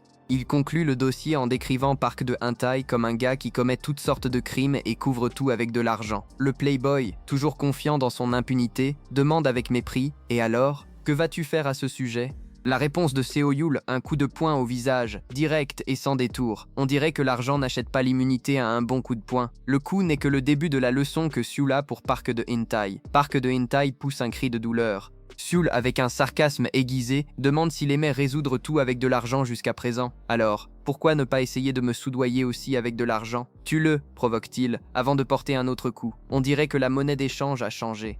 Le Playboy est en faillite totale. Seul montre que tout le monde ne peut pas être acheté, surtout quand la bagarre est gratuite. Mais comme la vie de Seo-Yul n'est jamais facile, un vieil homme aux cheveux blancs et en vêtements sombres surgit de nulle part, brandissant une arme brillante. Il attaque Seo-Yul. Ce dernier évite l'attaque avec le calme de quelqu'un qui vient d'être attaqué par un vieux ninja. Il commente « Je pense que la chasse au ver est terminée ». Pendant ce temps, Park de Hentai, même complètement brisé au sol, révèle ses vraies couleurs, criant au vieil homme « Dis, espèce de bâtard fou, ça ne sert à rien de supplier maintenant, meurs avec ce salaud !» Oui, il semble que l'impunité corrompt vraiment jusqu'à la dernière mèche de cheveux. L'arrivée du vieil homme mystérieux et la soif de vengeance de Seo-Yul promettent un affrontement encore plus épique. Seo-Yul ne faisait que donner une leçon. Il bloque le cou du vieil homme avec sa hache. La colère commence à bouillir. D'une voix chargée de menaces, il dit qu'il voulait juste enseigner une leçon, mais que cela ne va plus marcher. Puis, avec les yeux flamboyants, il demande « Vous êtes ceux qui ont essayé de me tuer en premier, n'est-ce pas ?» La nuance entre leçon et tentative de meurtre est bien claire pour Seo Yul. Le résultat est toujours le même, plus de coups. La question de Seo Yul est rhétorique. La réponse sera donnée avec des coups encore plus intenses. Sans attendre de réponse, Seo Yul avance. Frappe puissante avec sa hache étincelante, il fait reculer le vieil homme. L'ancêtre, complètement perplexe, pense en lui-même. S'il est un chasseur de bureau, il devrait être au maximum rang E. Pourquoi est-ce que je suis poussé en arrière ? Son esprit se lance vers la possibilité d'un rang D, mais il abandonne rapidement car un visage comme ça serait connu. Le doute plane dans l'air. Ce type est-il vraiment un chasseur de bureau ? Apparemment, tout le monde n'arrive pas à suivre l'ascension fulgurante de Seo Yul. L'identité de Seo Yul est un mystère pour les ennemis, mais son pouvoir est indéniable. La lutte ne fait que commencer. Seo Yul se moque de savoir si l'arme de l'autre est une lance ou un cure-dent. Il a juste besoin d'enfoncer son couteau et de trancher le malheureux. Et c'est exactement ce qu'il fait. Le rang S, qui se croyait le meilleur, a à peine le temps de cligner des yeux avant d'être frappé par un coup dévastateur. C'est une attaque si rapide que le corps du pauvre devient un flou. Il est projeté loin, tombant au sol comme un sac de pommes de terre. On dirait que l'arrogance a un prix. Seo Yul le réclame avec intérêt et beaucoup de douleur. Mais ce combat est loin d'être terminé. Ce qui semblait un affrontement individuel peut se transformer en une confusion généralisée. Mais attends! Seo Yul, avec la plus grande expression d'ennui du monde, observe simplement. Un bureaucrate chasseur défiant Seo Yul est comme un chihuahua aboyant après un lion. La réponse du lion promet d'être éducative. Le bureaucrate a à peine le temps de terminer sa phrase avant d'être projeté en l'air par un coup rapide et précis de Seo Yul. « Ah !» il crie et tombe au sol avec un fracas qui a dû faire mal jusqu'à l'âme. Seo Yul, avec ce calme terrifiant, question. Et alors ? Je n'ai jamais été touché comme ça avant. Il continue avec un ton de voix qui glace le sang. Les gens que tu as tourmentés jusqu'à présent ont sûrement ressenti une douleur bien plus grande que celle-ci. On dirait que la leçon de morale vient accompagnée de quelques bonnes gifles juste pour bien ancrer le contenu. La douleur physique n'est que le début, la tienne ne laisse pas les choses inachevées. Et le pire reste à venir pour ces vilains. Le bureaucrate, tout cassé et en sang, essaye encore de se justifier. Si tu es contrarié, alors sois plus puissant, riche ou quoi que ce soit. C'est ainsi que fonctionne le monde. Alors, pourquoi, diable, décharges-tu ta colère sur moi ? Ah, l'excuse classique. Le monde est ainsi, comme si cela justifiait d'être un abruti monumental. Seo Yul, avec un regard froid et sans la moindre compassion, conclut simplement « Comme prévu, un gars sans espoir comme toi serait mieux sans existence. Mais il ne veut pas d'une mort rapide. Ne t'inquiète pas, je n'ai pas confiance pour faire souffrir un déchet comme toi le plus possible. Alors, qu'est-ce qui pourrait être pire que la mort aux mains de Seo Yul ? La réponse, mon ami, est d'être livré à des créatures qui ont beaucoup plus de temps et de créativité pour torturer. Je vais te laisser à ces bêtes affamées. » Avec ces mots, Seo Yul pointe vers la forêt sombre. Des yeux violets et brillants commencent à apparaître, indiquant la présence de quelque chose de peu amical. Le bureaucrate, maintenant en panique totale, essaye de ramper au loin. Un cri de terreur est coincé dans sa gorge, mais il est trop tard. Du fond de la forêt, surgissent des loups géants aux yeux brillants et à une aura menaçante. Ils n'ont pas l'air très intéressés par une conversation amicale. Les loups affamés sont en embuscade. Le bureaucrate est sur le point d'apprendre qu'il existe des destins pires que la mort. « Ah non, ne vous approchez pas de moi, j'ai dit de ne pas vous approcher de moi !» Le bureaucrate crie dans un désespoir total pendant que les loups s'approchent. Il essaye de s'éloigner, mais c'est inutile. Son cri final est interrompu brusquement. L'écran est rempli de ce qui semble être du sang et de l'image des loups attaquant sans merci. Pendant ce temps, Seo Yul, avec Yoon dans ses bras, observe la scène. Mission accomplie. Apparemment, la vengeance a été servie et était bien sanglante. Avec la vengeance conclue et Andy en sécurité. Il est temps de voir les conséquences de tout ce désordre. Andy, au grand soulagement de tous, a encore une fois été rendu à sa famille. Pendant ce temps, la bureaucratie a agi. Pour la première fois peut-être, le personnel du département de gestion, qui a permis l'entrée du parc d'hiver dans la zone jaune, a été pris. Il semble qu'il va y avoir beaucoup de confusion pendant un certain temps. Certaines têtes vont tomber. L'affaire de l'enlèvement pourrait avoir été résolue, mais les ramifications politiques et la chute d'un gros bonnet sont encore à venir, accompagnées de la punition d'autres officiers. L'incident s'est répandu dans plusieurs médias. Journaux et télévisions parlaient de l'affaire d'enlèvement dans la zone jaune, impliquant même le fils d'un juge de la Cour suprême. La chose est devenue un scandale. L'affaire a été conclue par la démission du juge de la Cour suprême. Au parc Bondin, il semble que tout le monde ne puisse pas s'en sortir, même avec de l'argent et du pouvoir. Une victoire pour la justice, ou juste un autre jour dans la vie de Seo Yul, où il résout les problèmes à coups de poing. Mais l'univers, lui, garde un œil et ne le laisse pas tranquille. Une nouvelle et excitante aventure se profile à l'horizon avec l'apparition d'une quête d'extermination pour notre héros. La mission, vaincre la reine Guêpe, la patronne du groupe, en 30 jours. Les récompenses sont plutôt intéressantes. Une dague empoisonnée, 100 pièces d'or et de la gelée royale de la reine. Mais s'il échoue, la maîtrise contre les monstres insectes tombe de moitié. C'est une belle incitation à ne pas traîner. Seoul, avec cette mémoire que seuls les protagonistes de Manhwa ont, associe déjà la mission à quelque chose qu'il a vu auparavant. Mais sait-il vraiment ce qui l'attend avec cette reine guêpe? Il se souvient avoir vu cette chose en sortant de la ceinture jaune. Une silhouette imposante, brillante, au milieu d'un paysage qui ressemble plus à un rêve. Et la mémoire ne trahit pas, c'est la reine guêpe, une créature qui annonce des problèmes. Rien qu'à regarder, le sarcasme ici est que Seoul sait déjà que ce ne sera pas facile. Mais on sait déjà qu'il va y aller et résoudre, n'est-ce pas? Après tout, elle est protégée par d'autres guêpes et ce ne sera pas facile à attraper. Mais comme toujours, cela ne fait que stimuler notre héros à vouloir encore plus.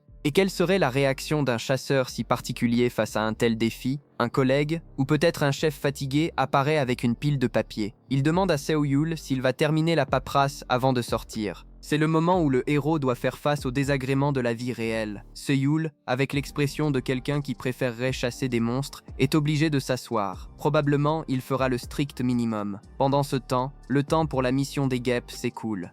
Dans un mois, il prévoit déjà, avec la brillance de celui qui lit le scénario, que les guêpes vont étendre leur territoire. Entre-temps, cela n'augmente que le sentiment d'urgence. Alors qu'il se dirige vers un temple ou un dojo traditionnel, il se concentre. Une fois là-bas, il est accueilli par un jeune qui, avec la typique impatience de celui qui attend, lâche déjà « Vous êtes en retard !» Juste après, un vieux maître aux cheveux blancs, avec une aura de sagesse et de discipline, ordonne « L'entraînement commence maintenant !» On dirait que notre héros va devoir mouiller sa chemise pour devenir encore plus puissant. Après tout, la reine guêpe ne va pas attendre que les papiers soient remplis. Notre protagoniste, pensant qu'il est un disciple direct, se prépare déjà au pire. Le vieux lui envoie rapidement la réalité. Même s'il est direct, il va devoir repartir de zéro. Seoul, tout confiant, dit qu'il est prêt. Le maître, sans perdre de temps, lui jette la tête d'un monstre géant, le fameux dragon rouge. Avec ironie, « Oh, mais ce n'est pas un dragon ordinaire. C'est un monstre que seuls les chasseurs de haut niveau pourraient abattre. » Le maître lance cela comme si c'était une peluche. Seoul ne peut que penser que le vieux reste le même qu'avant. Quelle merveille d'accueil. Mais Seoul est-il prêt pour ce qui va suivre ? Ou le maître va-t-il lui faire avaler cette confiance? Il montre que l'âge n'a pas rouillé ses frappes. Notre héros, un peu arrogant, décide de tester ses compétences. Il admet qu'il ne peut pas complètement imiter le maître, mais qu'il maîtrise déjà les bases. Le vieux est choqué, réalisant que Seoul a un potentiel plus grand qu'il ne l'imaginait, mais aussi que quelque chose doit encore s'éveiller en lui. 2 ans passent et maintenant Seoul est un chasseur classé dans l'association. Il se vantait d'avoir appris plus que tout le monde, mais au fond, il savait que le maître était celui qui l'avait le plus aidé. Pourtant, il ne parvient toujours pas à copier toutes les techniques du vieux, ce qui est plutôt frustrant pour quelqu'un d'aussi puissant. La vie de chasseur est dure, et une autre matinée normale du monsieur Seo commence. Mais cette matinée sera-t-elle aussi normale que cela? Le destin a d'autres plans pour notre protagoniste. Le jour de l'association, le collègue de Seoul le félicite pour son dévouement, même un jour férié. Mais Seoul, avec sa façon pessimiste, dit qu'il ne peut pas se détendre quand le monde tourne à l'envers. Le collègue qui vient d'entrer dans l'union acquiesce et demande des conseils. Seoul, tout serviable, se propose pour aider. Mais il change vite de ton. Il se plaint des gens qui ne font que des bêtises et poussent les autres. On dirait qu'il n'a pas de patience pour les irresponsables. Et la raison de son irritation? Un type bruyant et vaniteux est à proximité. Il se vante de tout et de tout le monde. Seoul ne supporte pas ce type de personne qu'il ne veut pas devenir. Surtout parce que ce gars s'entend bien avec tout le monde, y compris avec le maître. La colère de Seoul est palpable. Une lueur rouge dans sa main montre que la patience est à son comble.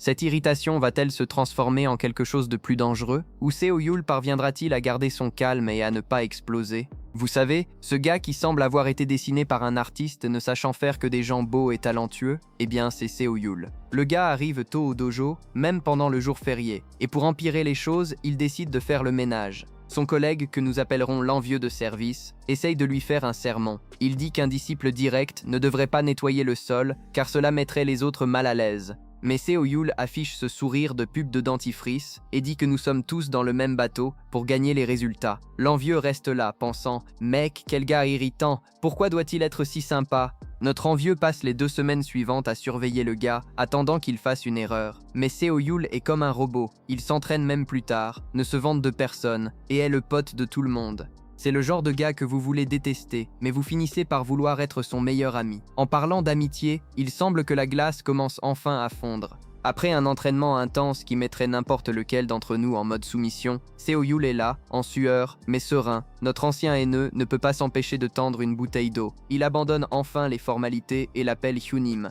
C'est la naissance d'un bromance, mesdames et messieurs, mais la paix ne dure pas longtemps, car un bruit de corps commence à résonner. Non, ce n'est pas la voiture d'Euve, c'est la guilde Overcross qui sort pour chasser Seo Yul, que semble avoir le CV le plus rempli que le LinkedIn d'un héritier. Il commente qu'il a déjà travaillé pour eux pendant un certain temps. Le gars sait tout. Pendant qu'ils observent le mouvement nocturne, ils ne savent pas que le travail rapide de cette guilde est sur le point de devenir le plus grand problème de la ville. Et si je te disais que la cupidité de cette guilde vient de réveiller un cauchemar?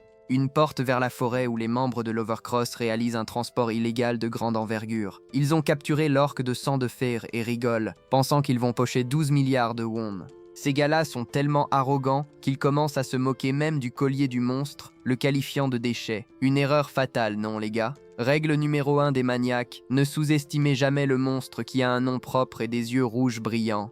Pendant ce temps, de retour en ville, Yuli fait le responsable. Il dit qu'il ne peut pas aller au dîner de l'entreprise parce qu'il doit s'occuper des élèves, puisque le maître est mal en point. Il ne sait pas que le dîner sera servi froid et avec une dent d'orque. L'alarme commence à sonner et le désespoir frappe à la porte. La radio tombe en panne avec un message d'urgence. Un boss de 3 étoiles s'est échappé et terrorise tout le monde. Et devine où le monstre a décidé de faire un encas, exactement à l'association d'arts martiaux de Corée.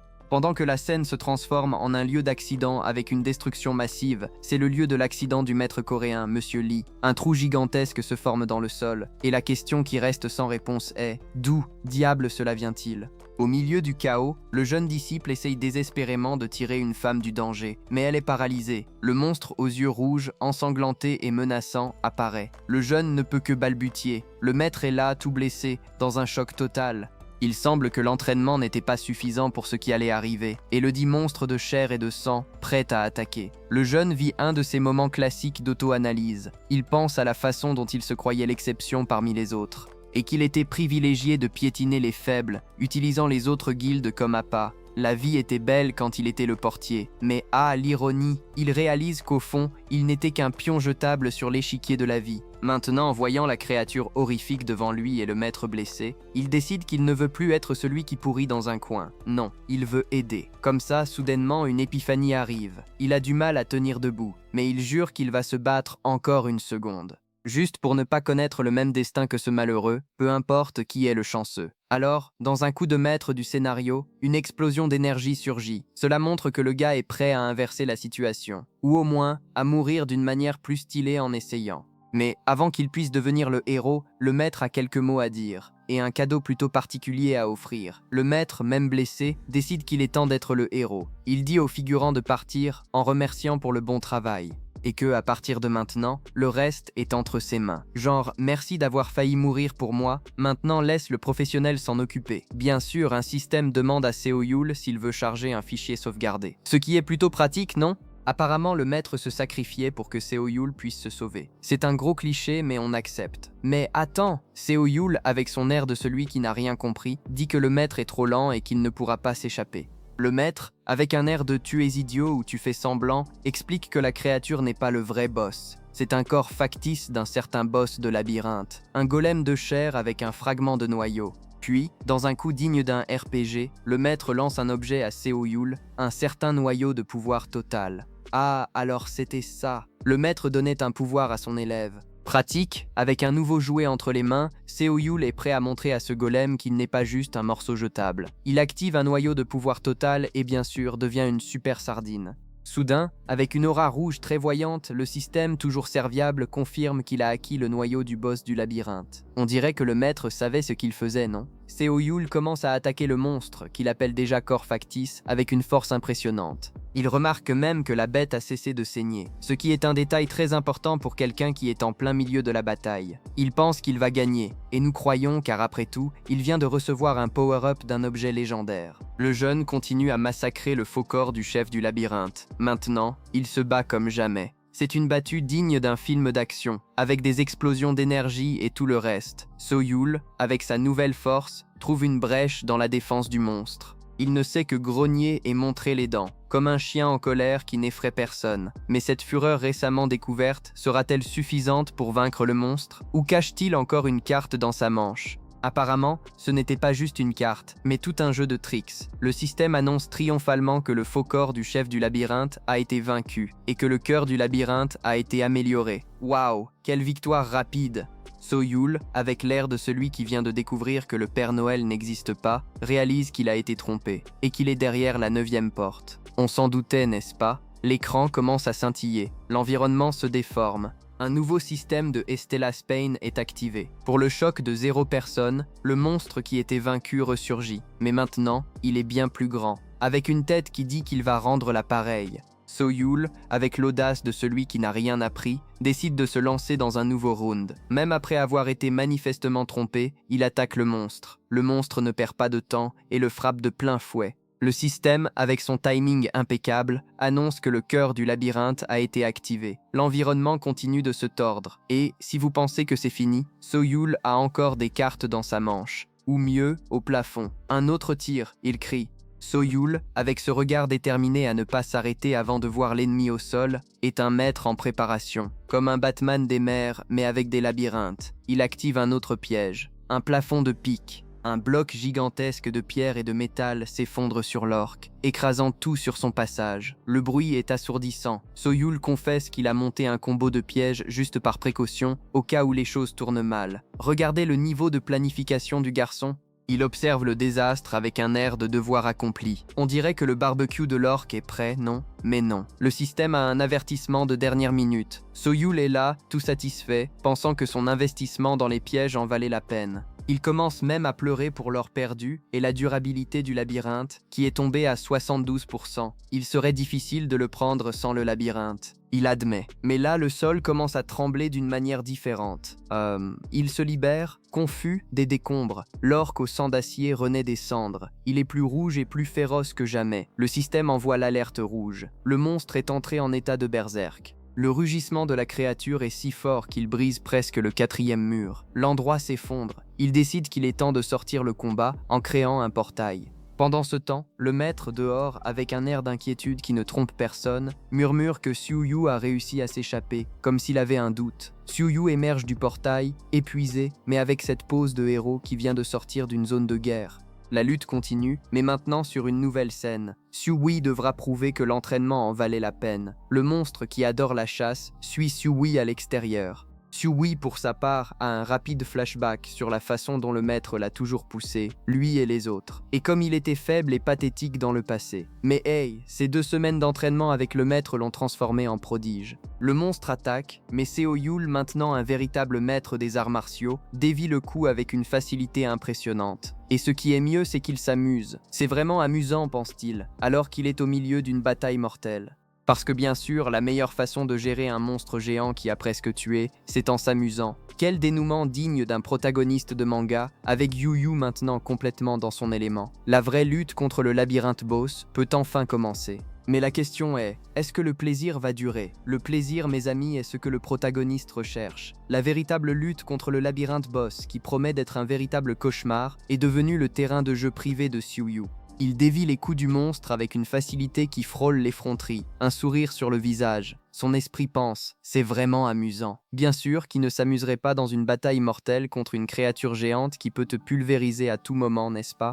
Il contre-attaque avec un puissant coup de poing. Le monstre recule et pousse un cri de surprise. Notre héros est à son apogée, envoyant tout et profitant de chaque seconde. Quel protagoniste si particulier! Mais cette distraction va-t-elle durer lorsque le monstre décidera qu'il ne rigole pas? Il s'avère que tout n'est pas fait. Le monstre, fatigué d'être le punching ball de l'amusement, riposte avec force. So-Yul est projeté brutalement, tombant au sol avec un bruit soulevant la poussière. Le monstre se prépare pour la prochaine attaque, mais notre génie, après 2 semaines d'entraînement, ne se laisse pas abattre. Tombé et avec un peu de sang coulant, il a encore l'audace de penser « Tu crois que je ne peux pas me battre sans armes ?» Même dans un fracas, j'ai encore un peu de cervelle. Parce que bien sûr, la plus grande préoccupation au milieu d'une bataille mortelle est le manque d'une arme et l'intégrité cérébrale. Le monstre, visiblement irrité, semble ne pas apprécier la provocation. Avec Soyul au sol et le monstre furieux, que pourrait-il mal se passer? Ah oui, un héros secondaire pour sauver la mise, ou pas. Et le voilà, Yunin en personne. Il se jette devant le monstre pour gagner du temps pour notre protagoniste, qui était en pleine crise existentielle sur les cerveaux et les armes. « Yunin, je vais gagner du temps !» il crie, comme si c'était un sacrifice héroïque d'un film B.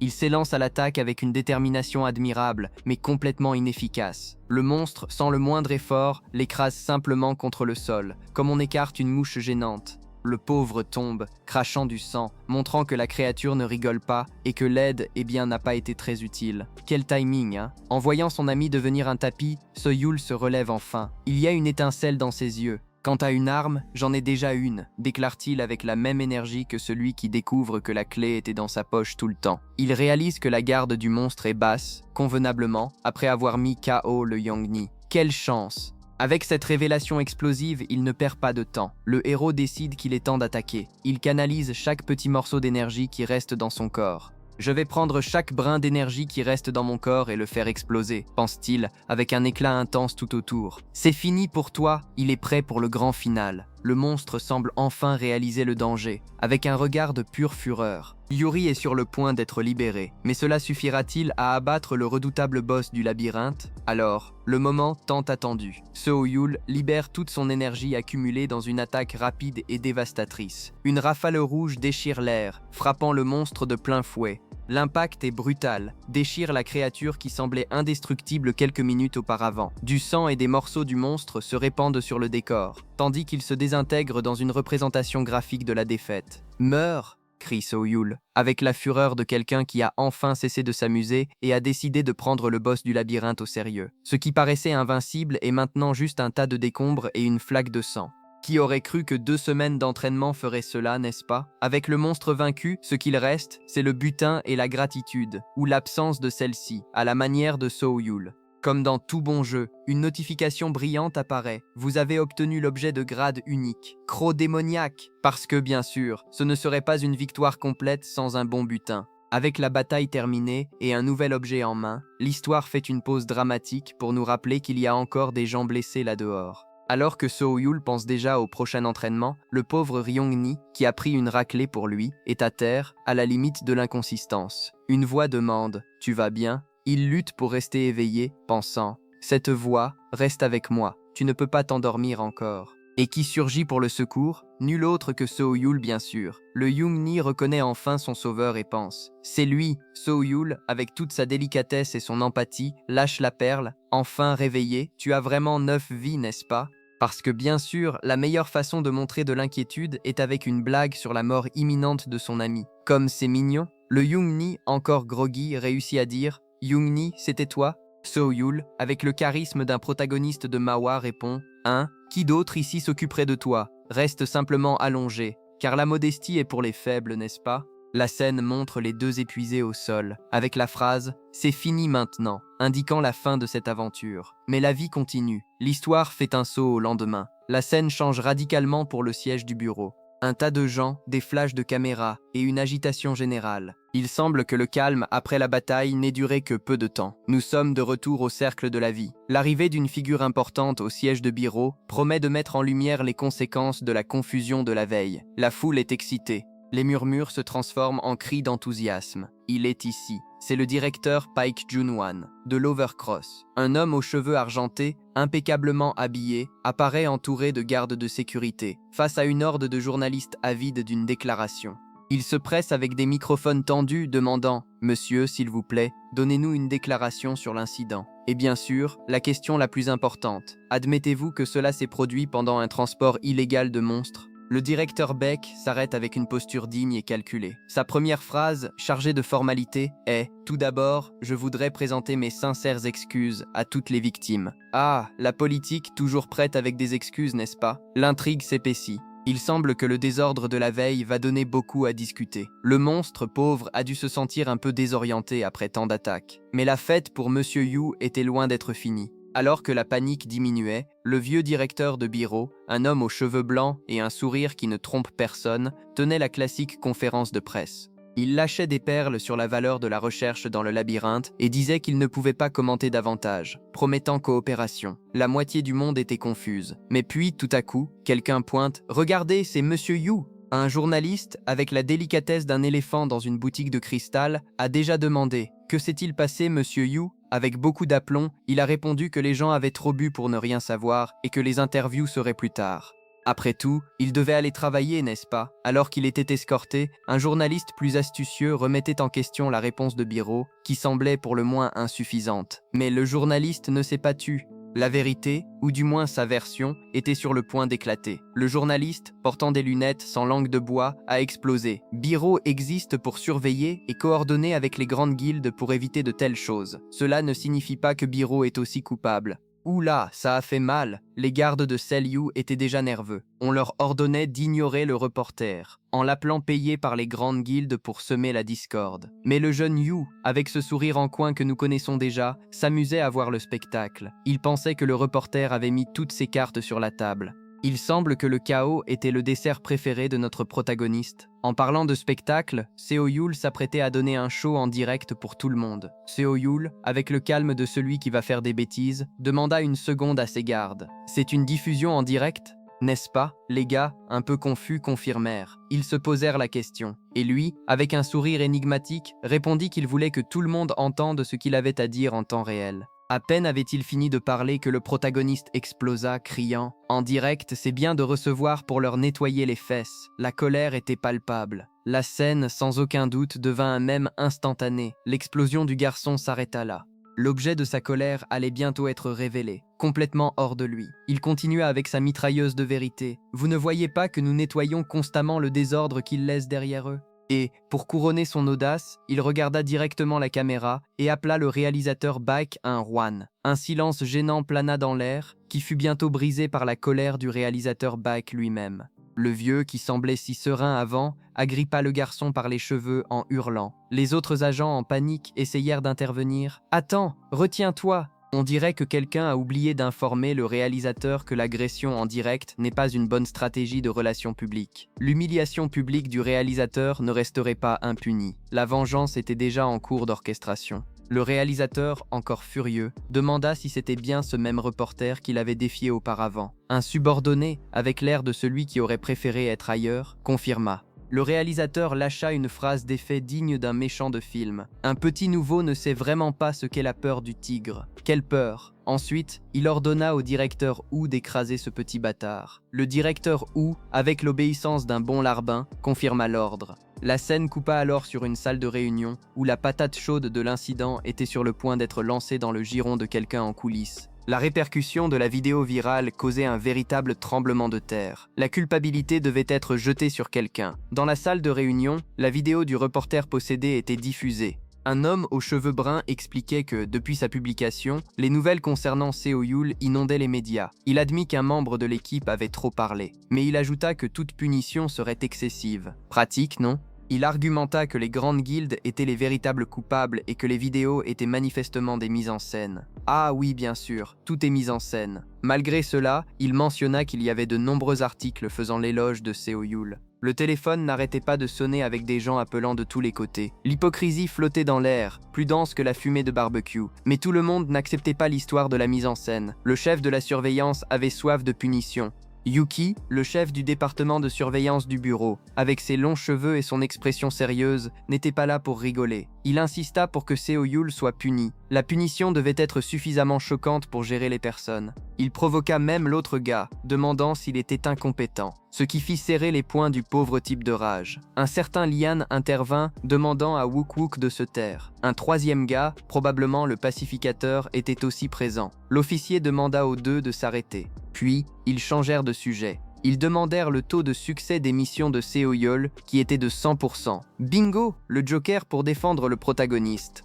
Avec le taux de succès de Seo-yul en jeu, un plan plus grand commençait à être tracé pour protéger le bureau et le jeune talent. Un homme aux cheveux grisonnants et à la barbe, avec une tasse à la main, entra dans la conversation. Il affirmait que Seo-yul était un talent qu'il ne pouvait pas perdre. Il parla de maintenir la dignité du bureau, même s'il représentait réellement de grandes guildes. Un peu confus, mais ok.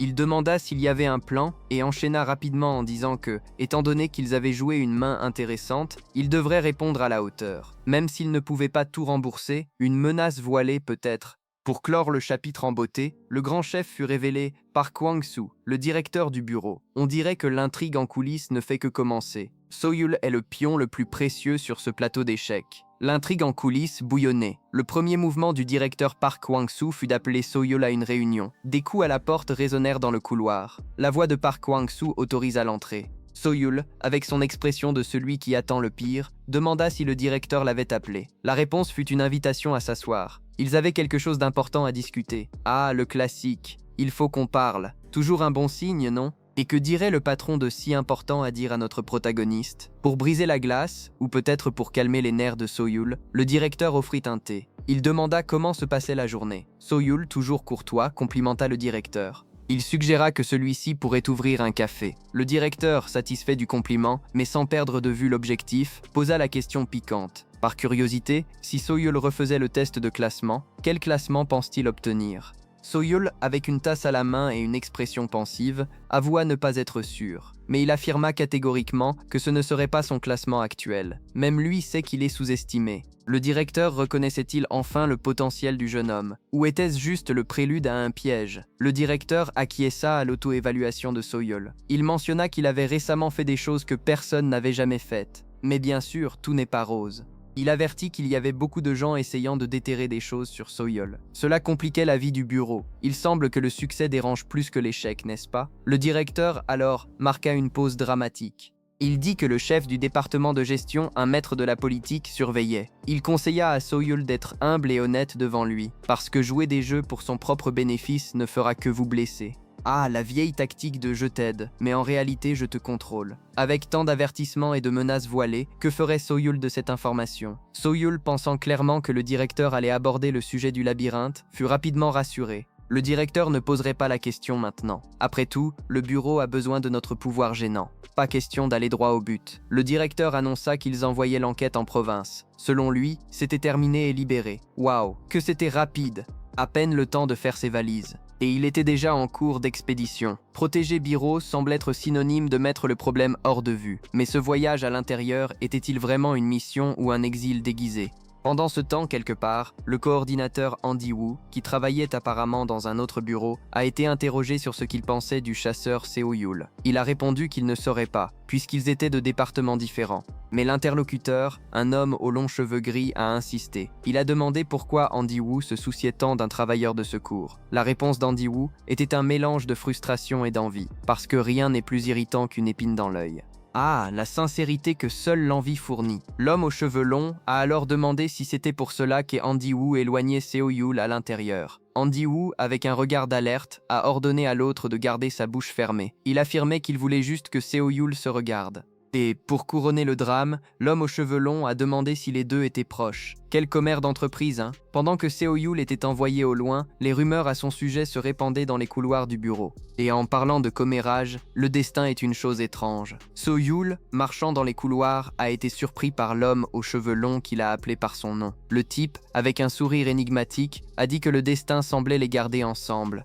Pour choquer encore plus, il a révélé qu'il avait entendu la nouvelle lors de l'enquête que Seo-yul était envoyé à l'intérieur. Seo-yul, visiblement irrité, a confronté l'homme qu'il a appelé directeur. Il a demandé comment il savait, puisque la notification officielle n'était même pas encore sortie. « Tu es sacré rapide pour un étranger », a ironisé Seo-yul, avant de poser la question que nous avions tous sur le bout de la langue. « Tu me poursuis ou quelque chose comme ça ?»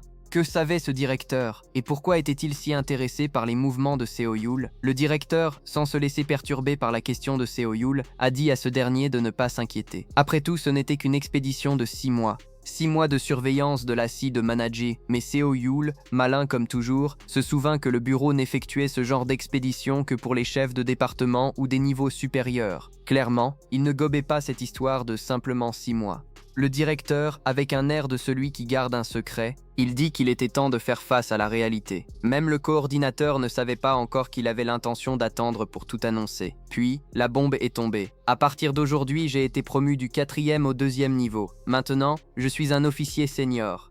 Une double promotion. So-Yul, avec un sourire moqueur, a révélé le retournement de situation. Une double promotion? Qu'est-ce que cela signifiait pour le dossier de 6 mois et pour l'intrigue entourant So-Yul? Le directeur aux cheveux longs, visiblement choqué, a essayé de se ressaisir. Il a déclaré que bien sûr, il le félicitait, mais la surprise était telle qu'il ne pouvait pas cacher son mécontentement. Il grogna qu'il commençait à se demander si le bureau ne distribuait pas simplement des promotions par caprice. Et il semble que la politique interne du bureau soit aussi transparente que de l'eau usée. Avec cette promotion inattendue et la méfiance croissante, que réservait l'avenir à Seo-Yul dans le mystérieux bureau?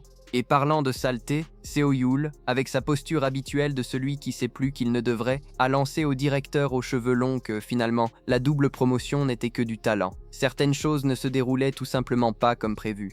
Le directeur, qui n'avait déjà pas le meilleur des visages, dut ravaler sa salive. La tension entre les deux était presque palpable. Des auras violettes et rouges dansaient dans l'air comme des feux d'artifice de colère. Mais comme toujours, la bureaucratie a un timing impeccable pour tout gâcher. Un troisième personnage, le directeur Sai Ruan, est intervenu. Il a demandé ce qui diable se passait ici et a ordonné au directeur aux cheveux longs de partir. Le directeur, avec une expression mêlant honte et irritation, s'est excusé d'avoir perdu son calme pendant un instant. Ah, bien sûr, juste un instant de crise d'énergie magique. Il a annoncé qu'il s'en allait, mais avant de partir, il n'a pas pu s'empêcher de lâcher une perle de sagesse à Seo-Yul. Il a affirmé que tenter de le retenir ou de changer sa position avait été une erreur. Une erreur, Seo-Yul, ou une menace sous-jacente dans le bureau?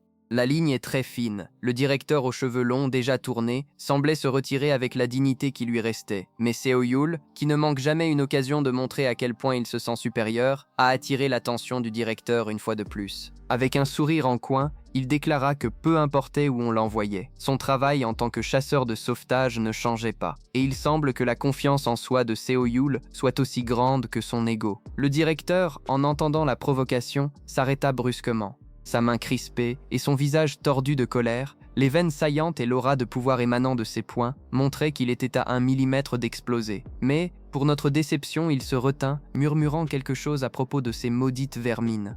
Qui étaient ces vermines? Était-ce Seo-Yul, peut-être? Ou les bureaucrates qui le forçaient à avaler des couleuvres? Le monde du bureau est un nid d'intrigues. Le directeur semble être au milieu d'un nid de frelons. Il se retint, mais qui est ce fameux directeur Park Won-soo? Quel est son rôle dans cette toile de manipulation et d'exil arrangé? Pendant que le directeur aux cheveux longs se contorsionnait de rage, nous rencontrons le directeur Park Won-soo, un homme qui semblait être sorti d'une réunion de conseil familial. Il avait cette vibe de quelqu'un qui connaît tous les secrets. Le PDG Yu, de son côté, était dans une pièce qui ressemblait plus à un cabinet chic, peut-être se remettant de tant de politique. Le directeur Park, avec une expression rassurante, dit au PDG Yu de ne pas s'inquiéter. La mission pour laquelle il avait été désigné, à première vue, semblait être un exil ou une promotion forcée. Mais ce n'était qu'un désappointement de 6 mois. Ah, bien sûr, juste 6 mois dans le purgatoire corporatif. Et, pour compléter le paquet de bonté, le directeur Park expliqua que, évidemment, Seo-Yul devrait montrer de quoi il était capable là-bas pour éloigner les autres de lui. Parce que, comme nous le savons, dans le bureau, l'incompétence est la meilleure façon de rester pertinent tant que vous avez les bons contacts. Et Seo-Yul, eh bien, il semble avoir plus que de simples contacts. Seo-Ju, avec son esprit aiguisé, avait une demande spéciale. Mais le directeur Park va-t-il accepter cette audace? Avec cette expression de quelqu'un qui calcule l'univers, Seo-Ju semblait avoir quelque chose qui ruminait dans son esprit. Le directeur Park, remarquant l'air pensif du jeune homme, demanda ce qui le préoccupait. Seo-Yul, avec une excuse à moitié protocolaire, remercia le directeur de prendre soin de lui. Après tout, être exilé avec une double promotion est presque un service, non? Mais bien sûr, il avait une demande. Le directeur Park, avec la patience d'un moine, lui a dit de parler. So-Yul, avec l'audace qui lui est propre, a lâché la bombe. Puisqu'il allait aller en enfer, il apprécierait qu'on l'envoie quelque part où il aurait vraiment besoin de son aide. Car apparemment, être puni et être promu n'était pas suffisant. Le directeur Park était visiblement choqué, les yeux grands ouverts. Il pensait en lui-même qu'il ne pouvait pas croire que So-Yul dirait quelque chose comme ça dans cette situation. So-Yul est vraiment quelque chose de plus. Ou, comme on dit au Brésil, il n'a pas de frein à la langue et sait ce qu'il veut. Un véritable protagoniste qui refuse d'être un simple pion. Pendant que Soyoul était là, faisant des demandes extravagantes, le bureau était en ébullition. Un collègue avec des lunettes, la bouche ouverte, n'arrivait pas à croire la nouvelle. « Mon Dieu, est-ce possible ?» s'exclama-t-il, choqué d'apprendre que Soyoul était devenu un officier senior en un jour. Oui, il a été envoyé à l'intérieur du pays, mais une promotion est une promotion, même si c'est pour un endroit où personne ne veut aller. Le chef de département, avec son air de quelqu'un qui a déjà tout vu, a confirmé que oui, il savait pour la promotion. Le collègue, inquiet pour la charge de travail, a demandé comment il ferait les sauvetages sans Soyoul. C'est une question injuste, après tout. Ce type était une machine. Mais le chef, avec la sagesse de quelqu'un qui gère des crises tous les jours, a dit à tout le monde de continuer à faire le travail habituel. Pour couronner le tout, il a donné à Soyoul une semaine de congé avant d'aller dans son exil et a demandé à ce qu'on l'invite à un dîner d'adieu. Parce que rien de tel qu'un bon barbecue pour célébrer une promotion et un exil, n'est-ce pas? Le collègue obéissant a appelé Soyoul, lui demandant s'il viendrait au dîner d'adieu. Soyoul a répondu au téléphone, mais avec un ton qui ne laissait aucun doute, a dit qu'il était occupé en ce moment. Et pour quelle raison? Il finissait ses devoirs. Des devoirs? Le collègue, évidemment, avait un doute. Quel genre de devoir un officier senior pourrait-il faire? Et ensuite, la vérité est sortie, plus percutante que n'importe quelle bombe bureaucratique. Les devoirs, a dit Soyoul, n'étaient rien de moins que de nettoyer un nid de guêpes. Oui, des guêpes. Et ce n'étaient pas des guêpes ordinaires. C'était des guêpes reines, une mission d'extermination. Les éliminer était le sommet du nuage. Le délai, 30 jours. Les récompenses, tentantes. Le poison du roi des guêpes et la gelée royale de la reine. Des sanctions draconiennes, comme la réduction de 50% de l'efficacité au combat contre les monstres insectes. Il semble que Seoyul ne perde pas de temps avec des dîners d'adieu. Quand un essaim de créatures dangereuses l'attend, le vrai travail est de nettoyer le désordre, pas la table du bureau. Ainsi, avec la promesse d'une bataille épique contre des insectes géants, Seoyul nous montre que la promotion double n'était que le billet pour une aventure encore plus dangereuse et bien sûr complètement absurde. Qui a besoin de vacances quand on a un nid de guêpes à nettoyer et à exterminer? Seoyul, avec ce calme que seuls ceux qui ont régulièrement leur vie en danger possèdent, a confirmé que oui, il était là pour ses devoirs. Quelle leçon, nettoyer un nid de guêpes. Pour la plupart, ce serait un cauchemar. Mais pour lui, c'était juste un autre jour au bureau. Il a même renvoyé un collègue qui l'appelait, comme s'il allait acheter du pain à la boulangerie et non affronter des insectes géants. Le jeune homme n'a même pas donné le temps au collègue de terminer sa phrase. Il était déjà en train de s'envoler au loin, pensant que malgré le danger, c'était une quête plutôt bonne. Il ne savait pas que sa réputation de monstre le précédait déjà. En un clin d'œil, il était déjà au cœur de l'action. Il transformait des guêpes en purée d'insectes avec son épée brillante. Mais cette leçon de maison était sur le point de devenir beaucoup plus compliquée qu'il ne l'imaginait. Alors que des tranches de guêpes volaient de tous côtés, Seoyul remarqua quelque chose de particulier. Ce n'étaient pas des guêpes ordinaires, c'étaient des guêpes rapides et elles semblaient sous l'effet de quelque drogue, avec une aura rouge sinistre. Il, avec son humour particulier, se demanda même ce qui se passerait s'il tombait là. Mais avant qu'il ne puisse trop réfléchir à sa mortalité, la véritable étoile du spectacle apparut, la reine. Et elle n'était pas là pour des plaisanteries, avec l'aura noire qui ferait fuir quiconque vers les collines. La reine lança une attaque venimeuse. Soyoul, bien sûr, évita cela avec la nonchalance de quelqu'un qui évite un morceau de papier. Il réalisa rapidement que ces guêpes étaient un cas à part, plus actives, et que la reine était en fait la véritable responsable de la fête. Mais comment se débarrasser d'une reine des guêpes mutantes? Cela semble sorti d'un film d'horreur. La guêpe reine, avec toute sa majesté insectoïde, se plaignait que son Yua avait fait attendre. Lui, avec son charme habituel, répondit qu'il se sentait honoré. Il avait une façon particulière de gérer les menaces. Il trouva même ça drôle de la reine, l'appelant petit cerveau pour avoir essayé de l'arrêter. Mais le sarcasme céda bientôt la place au sérieux. Soyoul révéla qu'il avait déjà un plan. Après tout, il ne pouvait pas simplement invoquer des monstres supplémentaires pour aider. Il devait être intelligent. Il vérifia le statut du labyrinthe, une carte mentale de son seul plan. Sans hésiter, il plongit tête la première dans le terrier du lapin, ou plutôt dans celui de la guêpe. Son prochain pas était d'utiliser la lance. Que ferait exactement cette lance au milieu d'un nid de guêpes? Quelle serait la prochaine manœuvre de ce stratège sarcastique? La reine semblait avoir oublié qui était le commandant. Elle demanda pourquoi Seoyul ne s'était pas caché. Lui, avec la confiance de quelqu'un qui a déjà tout vu, répondit simplement que ce n'était pas nécessaire. Quelle audace! La reine, irritée, poussa un cri assourdissant et attaqua. Mais Seoyul était déjà un pas en avant. Il activa son sixième sens, une capacité qui l'aidait clairement à éviter d'être piqué par des dards géants. Il remarqua que l'attaque de la reine, le Winglash, sa capacité maximale ne l'avait pas touché. Avec cette sagacité qui lui était propre, il se demanda pourquoi elle ne l'avait pas utilisée plus tôt. Essayait-elle de gagner du temps? Soyul savait qu'avec une adversaire si intelligente, la victoire ne serait pas une promenade dans le parc. Mais si la reine jouait avec lui, Seo-Yul était sur le point de montrer qu'il était un joueur beaucoup plus dangereux. Frustré de ne pas réussir à toucher sa cible, la reine attaqua de nouveau, poussa un autre cri strident. Seo-Yul, avec l'agilité d'un ninja et la patience d'un moine, continuait à esquiver. Il faisait paraître la pauvre reine comme une enfant gâtée. Il l'appela même bâtarde, louant sa résistance qui était plus grande qu'il ne s'y attendait. Mais convenons-en, peu importe combien la reine se débattait et volait, elle ne faisait aucun progrès. C'est alors que Seo-Yul décida que la plaisanterie avait trop duré. D'un mouvement rapide, il invoqua une explosion d'énergie bleue. Cela enveloppa la reine comme un câlin très serré mais létal. La reine était capturée, mais était-ce la fin pour la majesté des guêpes? Ou avait-elle encore un tour dans sa manche pour la surprise de personne? Sauf peut-être du propre Sejou, le plan a échoué. Oui, il a échoué misérablement. Lui, qui pensait être en contrôle, s'est rendu compte que ce n'était plus un territoire sûr. Quelle ironie! Maintenant, il se préparait à se battre contre les monstres, comme si c'était la première fois.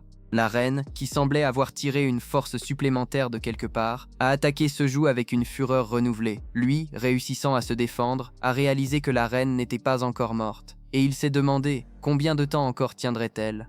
La réponse est venue vite, sous la forme d'une attaque brutale qui l'a projetée en arrière, montrant que la majesté des guêpes avait encore beaucoup de venin à cracher. Avec un plan en ruine et la reine plus forte que jamais, comment Sejou allait-il sortir de cette impasse?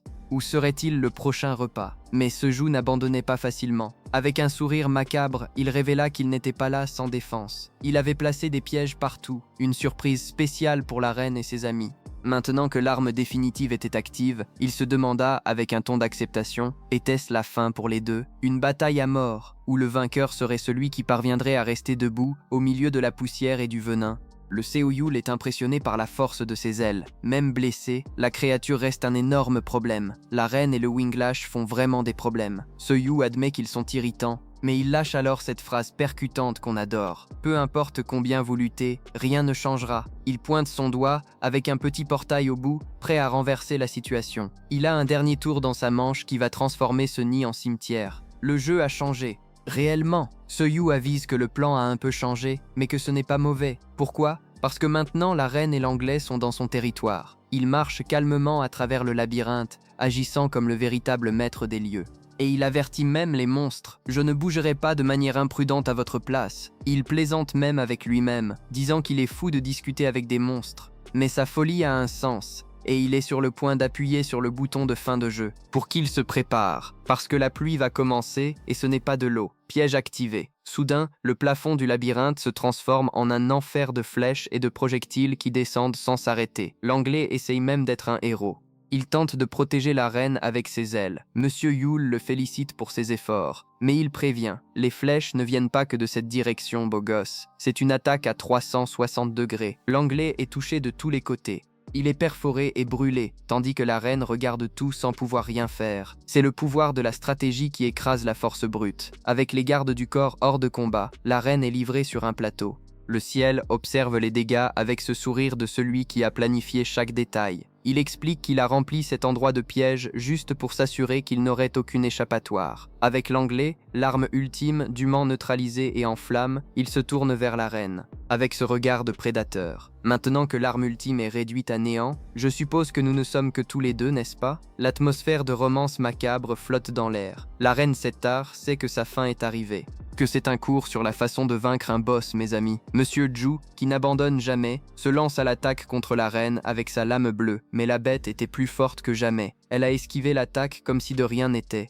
Notre héros réalise que les choses se corsent. C'est maintenant que nous ne sommes que tous les deux, hein. Il pense avec un sourire de celui qui sait qu'il va prendre cher, et il ne se trompe pas. La reine réplique avec un coup d'énergie violette qui force Monsieur Zhu à se défendre de toutes ses forces, mais la force est telle qu'il peine à tenir. La reine charge à nouveau, et il se retrouve dans un sacré pétrin. Visiblement, le plan de piège n'a pas fonctionné aussi bien qu'il l'espérait. Il se demande si c'est la fin pour eux deux avec la reine à l'attaque. Est-ce que Seo-Yul a encore un tour dans son sac, ou va-t-il devenir pâté de chasseur? Seoul, voyant que la situation est compliquée, pense vite. Il a 3 jours, mais il n'a pas de temps à perdre à discuter. Activant le dernier choc, il crie et une gigantesque explosion se produit. Il semble que son cadeau spécial était une bombe. La reine, qui n'est pas bête, tente de le toucher en plein, mais Seoul est déjà en alerte. Il active une barrière de feu, ou peut-être une compétence de bouclier, pour se protéger de l'impact et de son attaque. Il y a du feu partout, littéralement. La reine ne fait pas de trêve, la bataille devient une danse mortelle entre explosions et coups. Après tout, qui a besoin d'un plan de fuite quand on peut tout faire exploser ? Bien sûr, avec le champ de bataille en flammes qui va sortir victorieux de cette lutte dans l'obscurité, l'explosion baptisée Réel Lotos prend tout le contrôle. Quand la poussière retombe, la notification apparaît, mission accomplie, vaincre la reine guêpe. On dirait que le plan fou de Seoul a fonctionné. Il est là, étendu sur le sol, plus épuisé qu'un vieux pin. Mais la reine est aussi allongée, faisant un effort monumental. Il se lève, regardant le corps gigantesque de la reine guêpe. « Je ne fuirai plus jamais », se promet-il. En récompense d'avoir failli devenir du barbecue de chasseur, il obtient un niveau et la récompense de la mission Labyrinthe Monstre. Au moins, le sacrifice en valait la peine, non? Maintenant, il suffit de prendre le butin et de se barrer avant que quelque chose d'autre n'explose. Mais que signifie cette récompense pour notre héros et quel sera le prochain défi après avoir failli devenir de la nourriture d'insectes? Avec la reine vaincue, Seoul ne perd pas de temps. Il va inspecter le corps de la bête. Et que trouve-t-il? Un noyau de donjon guêpe avec une faible durabilité mais prêt à être extrait. C'est comme un prix dans un prix. Il décide qu'il va ramener ce souvenir à la maison. Alors qu'il commence à extraire le noyau, une lumière bleue intense émane. Notre héros ressent une douleur terrible, mais il doit se concentrer. Après tout, ce n'est pas tous les jours qu'on arrache le cœur d'une reine insecte. La douleur est si intense qu'il se transforme, ou du moins il obtient une aura bleue super puissante. On dirait que ce souvenir est plus que ce qu'il espérait. Et qui a dit que d'être chasseur n'avait pas ces moments de douleur extrême? Que signifie cette nouvelle capacité pour Seoul? Comment va-t-il utiliser ce pouvoir nouvellement acquis?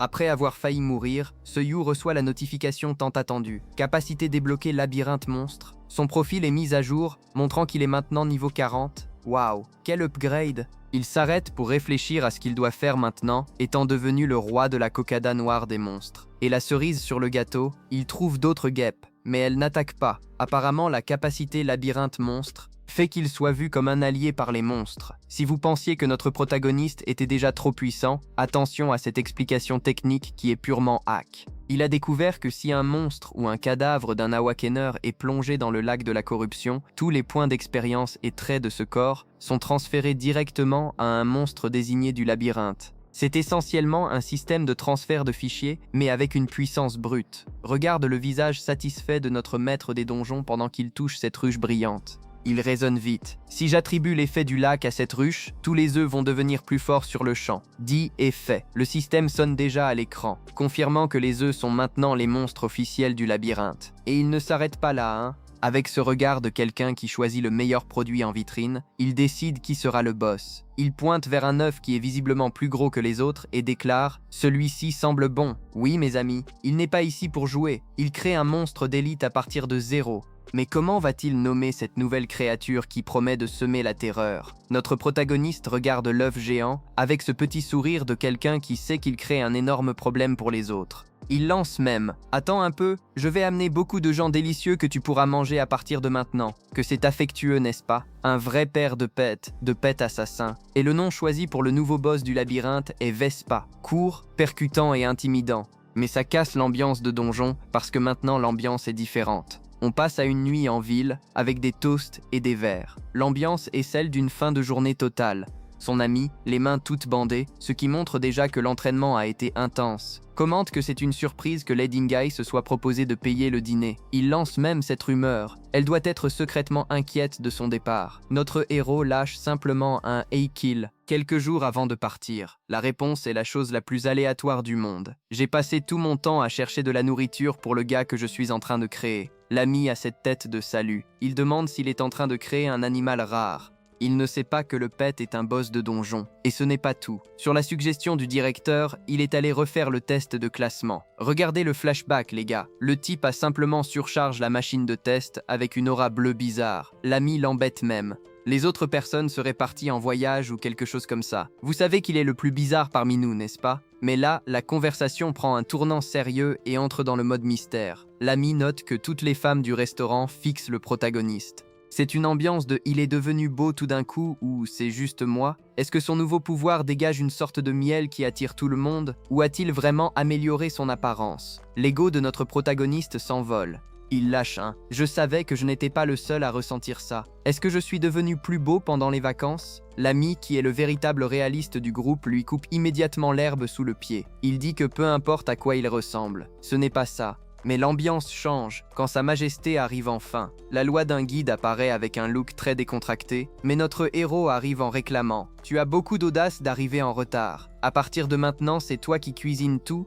Sauf qu'il bloque en plein milieu de la phrase. Son expression change de contrarié à choqué. En un clin d'œil, il réalise qu'il y a quelque chose qui ne va pas et lance « Hé, attends !» La caméra se concentre sur son visage et les gens, la situation est tendue. Elle a un regard un peu perdu, les joues rouges et son nez saigne. Il lui demande directement « Ton nez saigne ?» L'ambiance de blague s'est évaporée sur le champ. Que lui est-il arrivé? Trop d'entraînement? Une malédiction? Ou le pouvoir de notre protagoniste affecte-t-il même les alliés les plus proches? Que l'avenir réserve-t-il à notre héros et à ceux qui l'observent de loin? Si tu as aimé la vidéo, mets déjà un like monstrueux. Commente quelle a été la scène la plus folle de ce chapitre. Ça aide beaucoup à renforcer la chaîne. Buvez de l'eau. Bisous, à lundi et restez avec la prochaine vidéo.